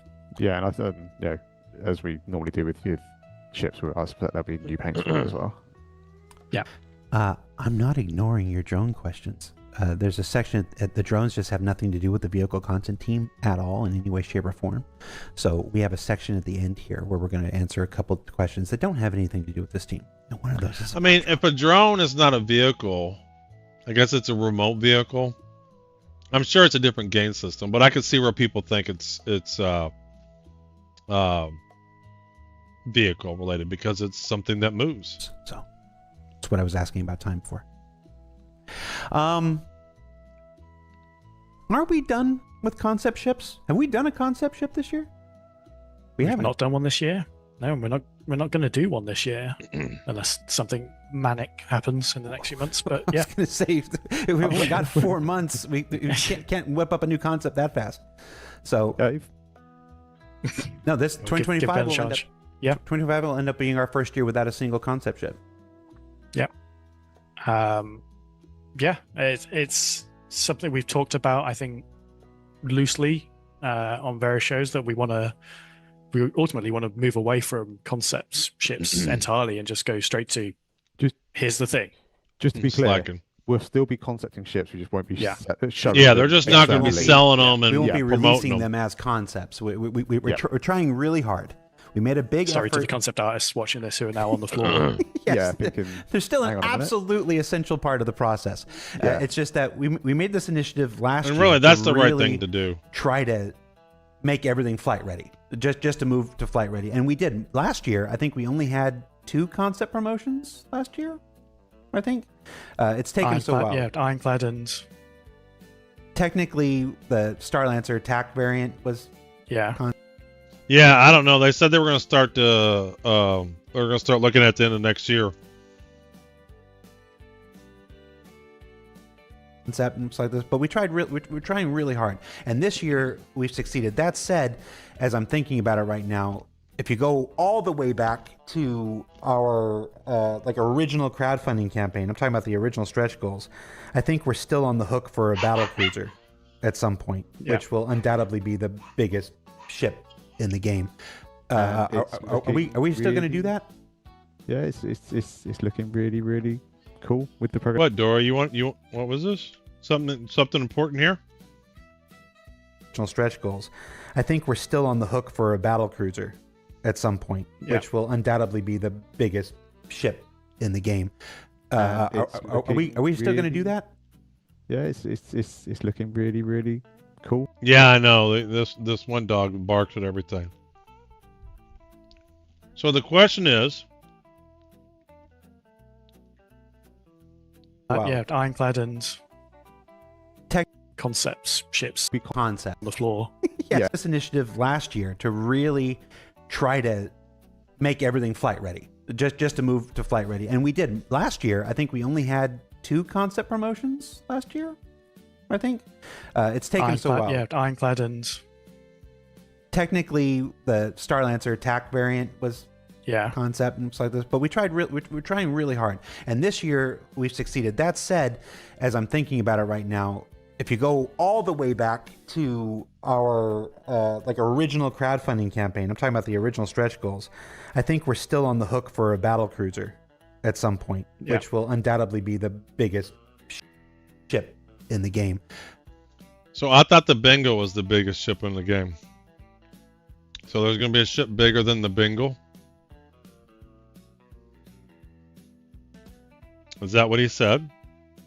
Or do you think he forgot about the Bengal? He just said it's the biggest ship in the game. Here, I'll play it for you again. It's just that we made this initiative last year to really try to make everything flight ready, just to move to flight ready, and we did. Last year, I think we only had 2 concept promotions last year. I think it's taken so well. Yeah, ironclad and technically the Starlancer attack variant was concept and stuff like this, but we're trying really hard, and this year we've succeeded. That said, as I'm thinking about it right now, if you go all the way back to our like original crowdfunding campaign, I'm talking about the original stretch goals, I think we're still on the hook for a battle cruiser at some point, which will undoubtedly be the biggest ship in the game. So they have shown the Bengal. Like we have seen videos of like something near a Bengal. I know I've seen it. I don't remember where. I just know I've seen it. So the Javelin was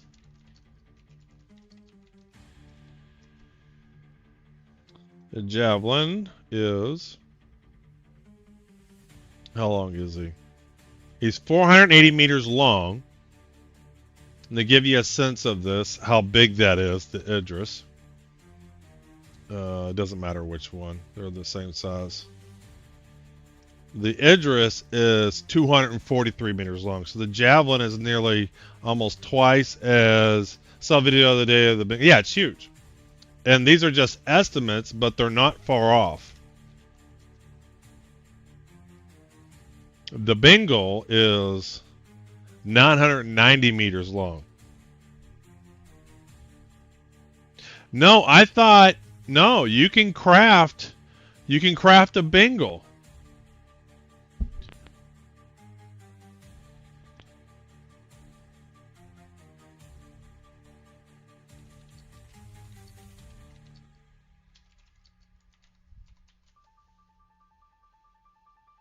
Yeah, I remember reading in the CitizenCon 2954 when they went into so when you build the space station, they specifically said that's where you'll build the Bengal.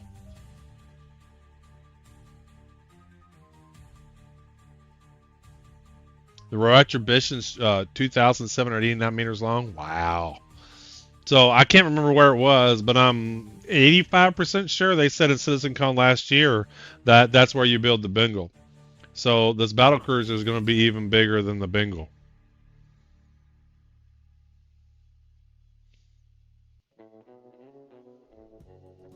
Are we still going to do that?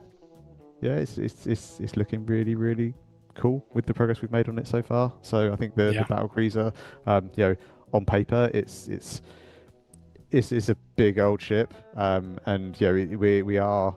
I hope I'm allowed to say this. We're in very early stages of kind of our concept work on the battle cruiser at the moment. Too late, Jared. Sorry. We're going for it now. We have to do it. I mean, that's fine. That's fine.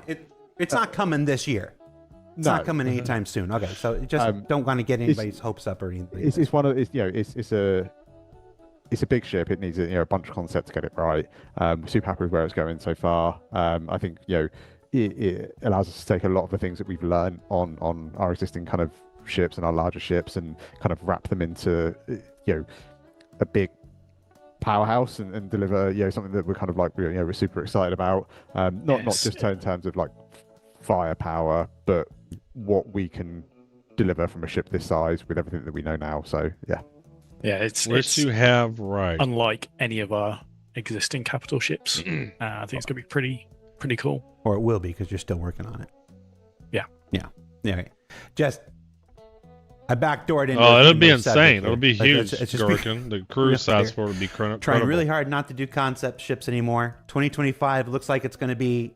Again, it would be impossible to launch a new concept at this point. So our first year without concept sales, we don't want to do any more concept promotions ever again. We might have to do our last one for the battle cruiser whenever that comes. I think the larger ships will be limited. This is an exciting kind of big shift in our ships. We're flight ready or bust. Yep. Get the old ones that we need to deliver done, make new ones flight ready, and try to avoid. I think after this video, I might pull up the Star Citizen video where they say it, because I can jump right to it when they get to the space station part.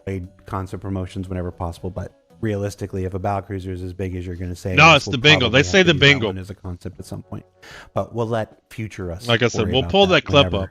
We'll pull the tape up down the line. Not anytime soon. This is what you get. Well, they kind of do. They have PDCs, Gherkin. Details. Those are self-aiming auto turrets. Are there any plans to add internal liveries to ships? That would be cool. Our insides? I'm a bit scared. I'd love to. It's one of those things. Is it liveries or liveries? Is it live or live? Liveries? It requires teams outside of my control to be able to kind of deliver this, and they all have big priorities. I was one of the few people in the room and booed when they announced crafting the Bengal. What's wrong with crafting the Bengal? Expectation is why did you boo? Well, we'll have to see how much they ask for it. It will come because when we're actually kind of developing our ship, I'm gonna have to save up for it. Using the same system that we use on the exterior of our ships on the interior. It's just we have no way of making that kind of player facing, or no way of kind of being able to swap that within the client itself. As we make the work, though, we set them up in the same way where we have we effectively assign different IDs to different areas of the ship, and they will take on. We set those materials to take on a tin, and then we tell it what that tin is. So it means that on like the back end for the last, I want to say like 18 months or so, we've been kind of making our ships like that, so that when that feature. See, the thing is, Dory, I would just melt some ships and get that. I have so many ships I don't want. When that feature comes online, we've kind of we're already kind of trying to work a little bit smart and not accrue more kind of tech debt. Right, but like on the big ships, I always thought liveries, yeah. More rework that we need to do on ships. So I am all for it. I can't make it happen on my own. Because it's a video game, Cyclops. People in chat are asking you to show us your Pokeball collection. Oh, no, they're not Pokeball. Might I show these, John? Sure. Too late. Don't know what you're showing. They are like patches. Yep. Yep. They're an internal thing we do for Big ship our with team auto that turrets. ship ships. Anyone that works on a patch on a ship gets their patch. Yeah, and that's That's what's cool. on the windowsill behind you. They're just lit up. That's from cool. from the Yep. little bit of sun we get in this country. Yep. So that's pretty cool. That's by the way, that's a I've got to thank John for doing that. He's the one that takes care of and organises it all. So If I was on that team and I worked on a bunch of ships, I would have the patches on a jacket and just keep adding to them. The Javelin will be limited. Yeah, Javelin already is limited. get to show off John's good work. It reminds me I need to do last year's ones. Yeah. Because we're only up to 23. What happened with the wolf not being gold standard? Is there a conspiracy? Yeah. here? Yeah, I don't know what you mean, Zoo, but insurance is going to, my understanding, insurance will work the way crafting works eventually. If it takes 3 days to build a Polaris, then your claiming of a Polaris is going to take 3 days. I saw all the Reddit inspection posts about this. Like, it's some secret CIG conspiracy to stealth lower the standards of the vehicles. It's not. It will be ultimately, limited. We want I don't see any. I don't see them making any ship larger than the Idris, not limited. to release the wolf in. Well, it's not going to be limited in terms of purchase like online. If you can, the things that'll limit it is the process to get to the point of crafting it. Like it's going to require an insane amount of resources. It will take a large org, first of all, building a station and all the resources going into the station to even get to the point of building the bingo. And I'm sure it's going to be expensive to drive. August, no matter what, and we just didn't have time to do everything. Like we it'll wanted be to do for the designed wolf to be to done get it by out an the door org, not in an August. individual. I saw plenty of comments saying, "Oh, it only takes 30 minutes to go model these patches." If I could have there's done any that. artists out there that can model, animate, UV, do the technical setup, LODs, get it engine ready in 30 minutes, we have open hires. Please apply. Job postings that- at cloudimperiumgames.com/jobs. There's a lot of I promise.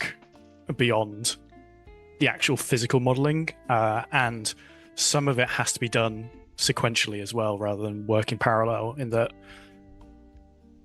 if we're going to do the components, we can't do like the final damage mesh until it's all done. We can't do the final UVs. We can't do the final LODs. So that time we spend doing those components just delays everything later and later. So whilst it may be this amount of the whole schedule, They aren't selling stations. They aren't shifts selling the whole bingo. date back, but they are in progress. I saw a video today. At least I've never heard of that. Of them all in engine, looking pretty cool, and they will be coming in a patch. Like they're not going before to. the end Those of aren't the going to year, be for along sale. with some other wolf-related. You have to things. do it in game. That we possibly hinted at earlier in the show. I see the chat saying, "So you want to have one ship a month? Some months are going to have 2 ships. Next month has the triage and the medevac. Months like May had 4 or Some months 5 we have ships. a lot more. Yeah. A lot more than. Yeah, November has a lot. yeah. It's not a prescriptive thing. If the So what was the what and the what? that we possibly hinted at earlier in the show. I see the chat saying, "So you want to have one ship a month? Some months are going to have 2 ships. Next month has the triage and the medevac. Months like May had So those 2 ships coming out next month. Yeah. 4 or Some months 5 we have ships. a lot more. Yeah. A lot more than.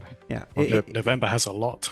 yeah. It's not a prescriptive thing. If the wolf wasn't ready, if the wolf wasn't flyable, if it wasn't an enjoyable experience, if it wasn't usable, people couldn't play the gameplay with it and stuff like this, then no, we would not have released it. We would have held it. But a couple component bays, knowing that we can get them in to a relatively recent subsequent release, that's not a thing to hold. That's not a thing worth holding a release back. That's all that is. But yeah, I don't think it's any mystery. We're shooting for a ship almost every month, if not every month. I mean, I think if you just look back at this year and last year and the one before that, that becomes pretty self-evident. That's not any new information. And that's not new either. Even No. in prior years, I can't remember a patch we did where there wasn't Yep. a vehicle released in it. Yeah. It's mostly just. You're right. We changed to the Of course, you're going to release a vehicle. That's how you make your money. monthly patches now, and so that becomes like that. But it's just we've tried to have something included in every patch for a while now. We just do more patches now. Where is the bloody G12? There's that question you hinted at. Where it is. Before. Where is it? Where is it? This is another one of those vehicles that goes on the schedule. It's a nice little clean cut. Here's X weeks of time. We've got a strong concept for it, and then something happens. I want those motorcycles. It moves, the Ranger. and it's really annoying because it would tick the box of all the Origin ships done, and I think that would be, I guess, with the exception of Kruger, the first properly complete manufacturer lineup. No, Origin's not properly complete. Where we've the released 600i ain't all. done. Yeah, Yeah. I'm just looking at my wall trying to see if you're right, but yeah, I think, like I say, I'd love to get it ticked off. I'd love to get them done. They're super cool. Well, then do it. I like ground vehicles, but yeah, it's not on the current schedule just now. Yeah. Sorry. It actually was on the Twin Twix 6 schedule. It was, yeah. It's the first and the second, the third review. I think it got punted on the third review, unfortunately. Just so folks, get a sense of how many times we review this, and how many times it's revisited, and how many times it's refactored because of a whole bunch of factors. Why do you bring more and more single-seater ships with size 4 or even size 5 weapons? Don't you know that those are making not only makes it looking size 3 and smaller like toys for children? Anyway, that's why I would read it. Sorry, but these sizes are meant to be armor piercing. So for shooting down bigger multi-crew ships, this is totally contradictory for a multi-crew experience if the one-man army is able to kill the group ship all alone. Sorry, Okay. I wasn't trying to be. I was having trouble just reading it. Sorry. Yes, those bigger guns are designed to take on larger ships. Is putting them on smaller ships a problem? I don't think so. We have ships like the Ares that is a single-person ship with a very big gun designed to take on larger ships. We want there to be a wide range of gameplay styles, but what we don't want is we always refer to it internally as the Jesus ship, where it's the best ever, and every ship owner wants their ship to be their ship. They want it to be the best handling, the most damage output, the strongest health. Yeah.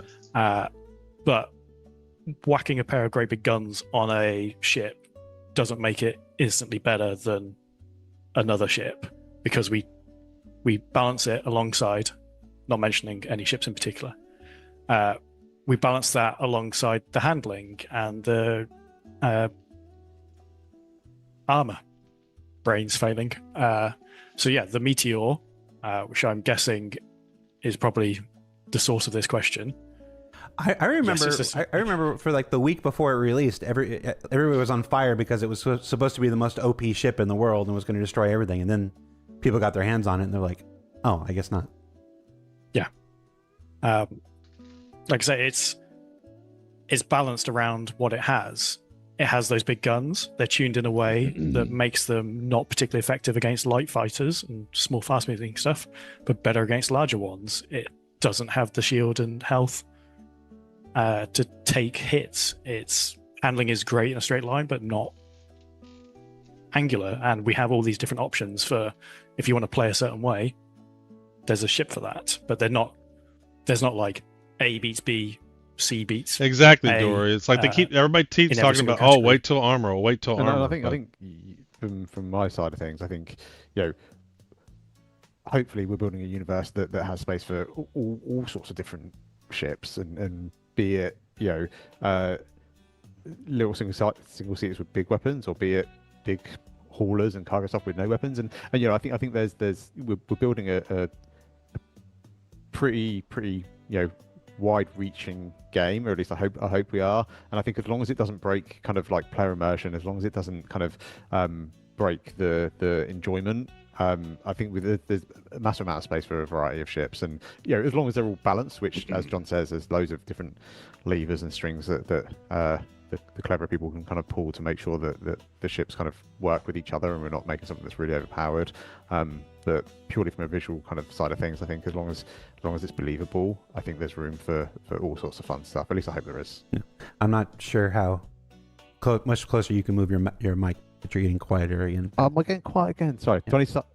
It's all right. He's alone in his office right now. He's just, people think that we're like professional TV personalities or whatever. People forget that No, we don't. most think people that. here are just Nobody normal thinks people. that. Well, not John. John's not normal. Nobody And thinks also, I've that. got like Not normal. a crowd of people working right out front of me. I get embarrassed shouting at the top of my voice.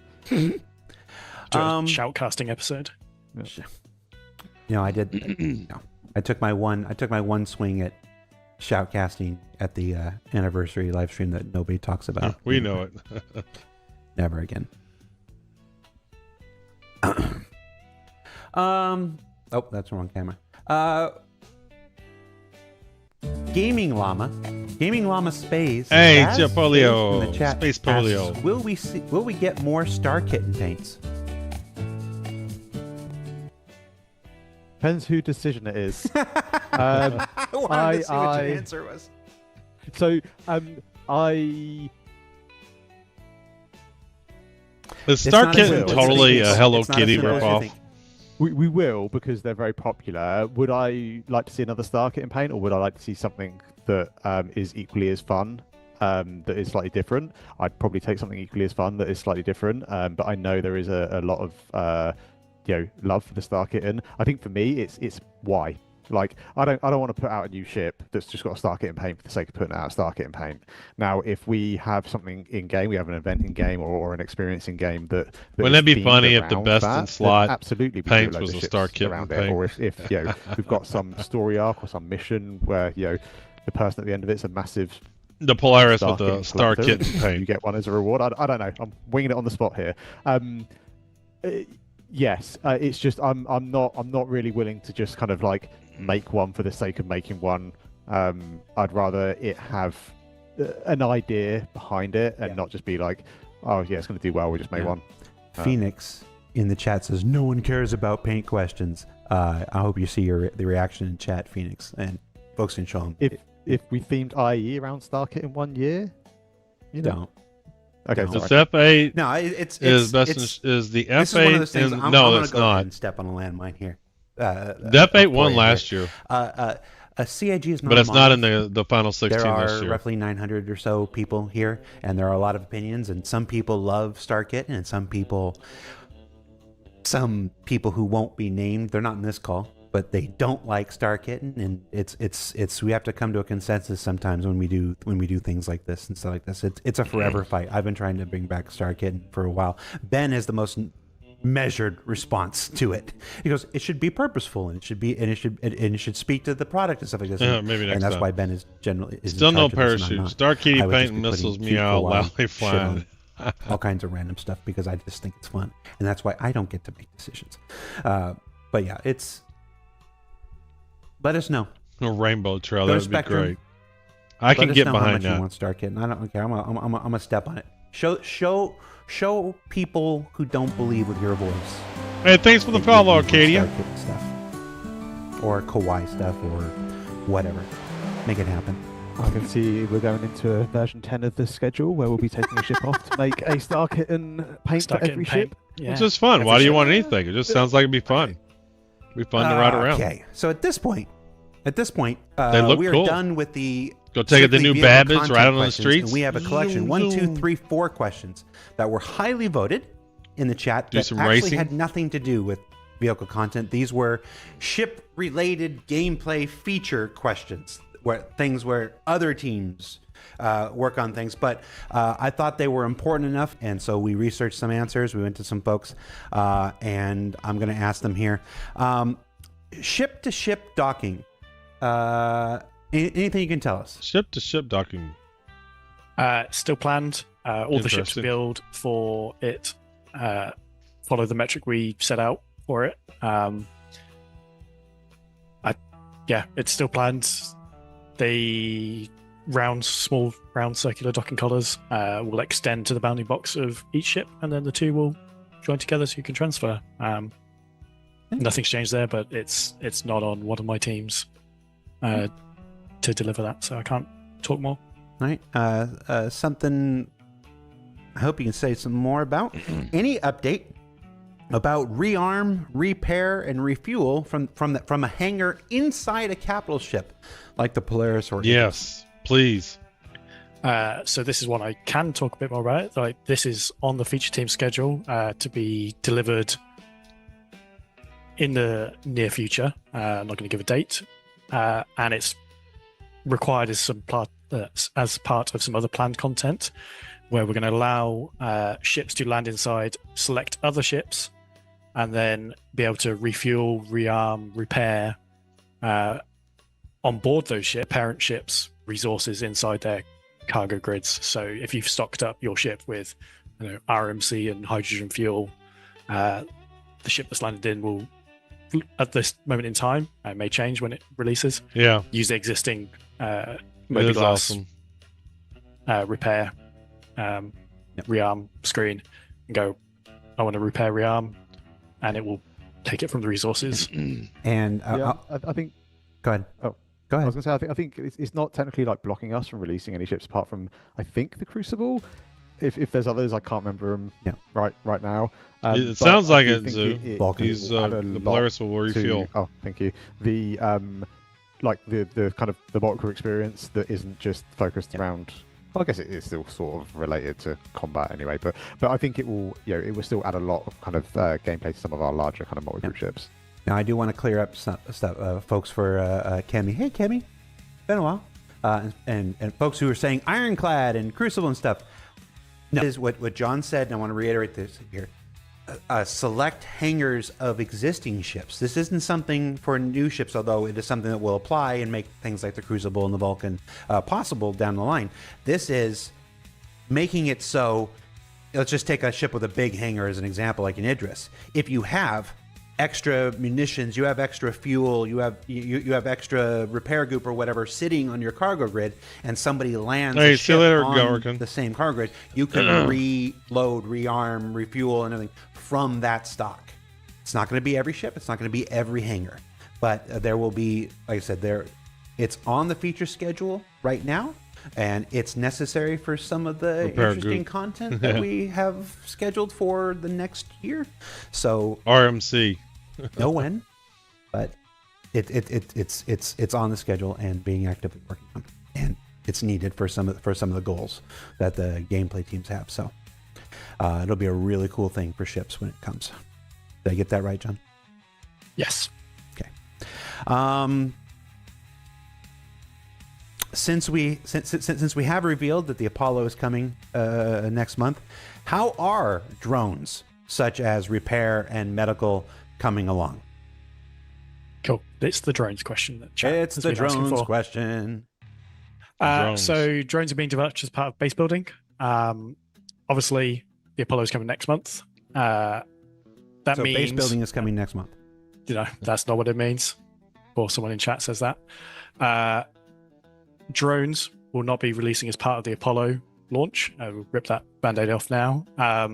When we were developing the ship, obviously the Apollo, I want to say it was 2017 originally concepted. 17 or 18. I remember. 17 or 18. The idea of medical gameplay then is very different to the idea of medical gameplay now. And we have people working on updates to the medical gameplay system right now, beyond what we talked about, the medical beacon. And when we were looking at the ship, the drones was this sort of grey area. They said they would do one thing in the concept. That sort of doesn't really apply in the game loop we have now for medical. Well, that's what he's saying, Zoo, is when they thought of the ship and they thought they would have drones, but now it doesn't really fit the medical gameplay they envision. That's what they're saying. They predated tractor beams and just the whole respawn mechanics we have now. So we have left space for the drone bay in the ship. We've not got rid of it.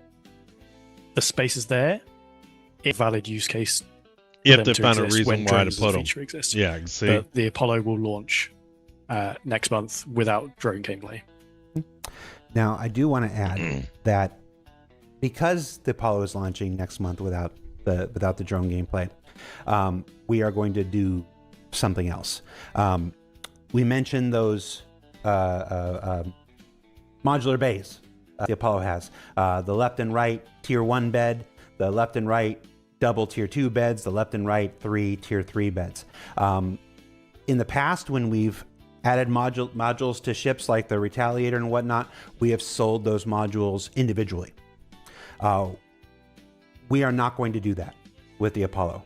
So I'm here to tell you now, we are going to include 6 modules for free on every Apollo SKU. So if you already own the Apollo, you've got it already in your account, we are going to retroactively inject those into all of your existing items on the My Hangar app on your website. So if you have the Apollo now, you're going to get all 6. If you purchase the Apollo when it comes out in September or at any point from now on, it's not like a limited time thing. If you purchase the Apollo from any point from now on, it will come.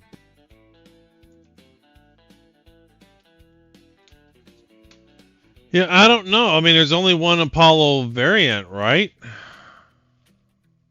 So the modules, innovative module layout. Hold on, let me make this a little bit bigger.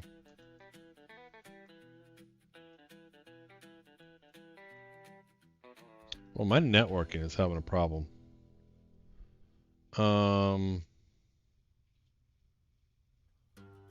Where was the module section? Permits maximum efficiency and tailored to all levels while supporting. But what are the modules? Oh, I see. So I can have 2 tier 1 beds. Module 1, module 2. Oh, I see. So tier 1 bed, 2 tier 2 beds, or 3 tier 3 beds. They gotta really, but they gotta come up with better reasons for the tiers.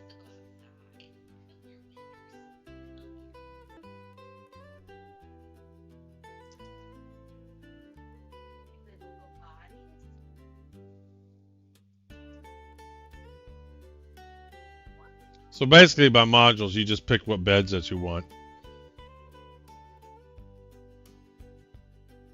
You can have 6 tier 3 beds. But you don't spend a lot of time in beds. There's no reason to have a lot of beds right now because you heal up so quickly. So the whole medical gameplay needs to be completely redone. Like rethought of. You don't have to change everything, but how things work. Yeah, exactly. I mean, this is what you would do. Because they work so fast right now. With all 6 bays. So that's just one of those things. We were just looking at it, and it's like for all the reasons John said, absolutely completely valid about not including the drones at this time. We still felt there was something more we could do to kind of ease that switch over. So this is what we're going to do. So yeah, I am kind of curious what they'll announce next month for the medical gameplay. No, I don't think so. Like I said, that we're aware that there are some issues with medical gameplay at the moment, and beyond just the beacons being not there, we're wanting to try and fix some of those things and improve the whole, like not just fix things, add gameplay to the. Hopefully, we'll get that for September. Yeah. If not, soon after. And there will be some more changes to med beds and how they work. They're going to add, stuff, but you'll learn more about that when that promotion stuff goes, closer to the event. They're going to add medical gameplay. Last question. Any update about being able to relog and or log in on? It's going to look like this. So you're going to be a doctor, and your patient's going to look like this, and you got to like put the things in there without making the nose zap. That's the medical gameplay. On our beds for the crew. I believe there are some bugs with the current system. That is probably the root of this question, but I'm not the team that is responsible for fixing them, so I don't have the answers to when for those. But I do want to talk about how we want to deal with logging in and out going forward in the future.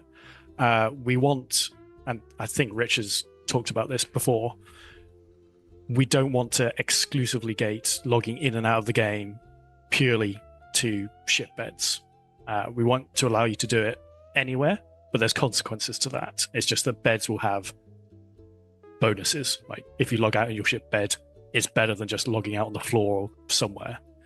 And that means you will start seeing some ships where you go, that ship would have been really cool, but why does it not have a bed? Changing hearts. Probably utility, where we're sort of Nurses taking that around. design mindset going forwards. So yeah, expect to see some of these changes going forward in newer ships. Like obviously exploration ships, where you're supposed to be out long duration. This is the We'll have part that. I'm really looking forward to. I just don't think it's realistic being back to the hangar all the time.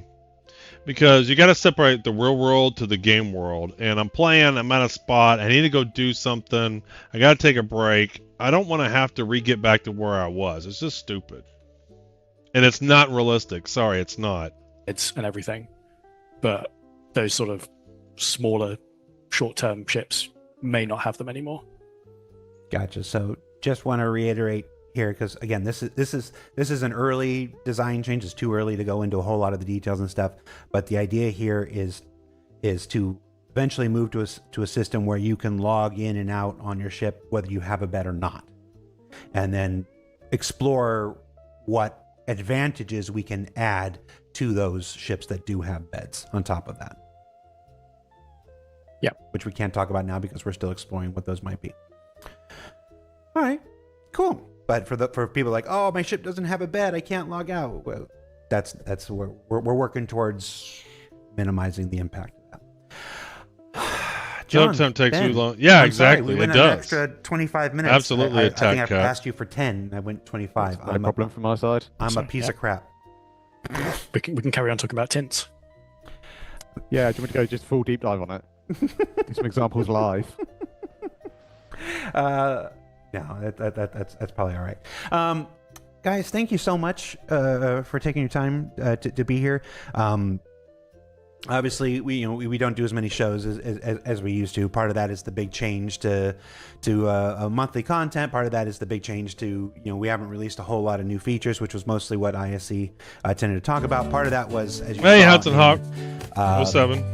ISC last week, we don't want to spoil the content anymore. We're at the point we're making some of the most exciting content we've ever produced for Star Citizen. We'd really like you to get Different beds and experience bed that blades without having bed every single blades thing spoiled for you on Bed ISC. blades. So we knew all that going into January. So the blades. video content has Blades. changed a bit. But when we do get to have these times to sit here, I really appreciate you coming on the show and then taking the extra time to answer as many questions as possible.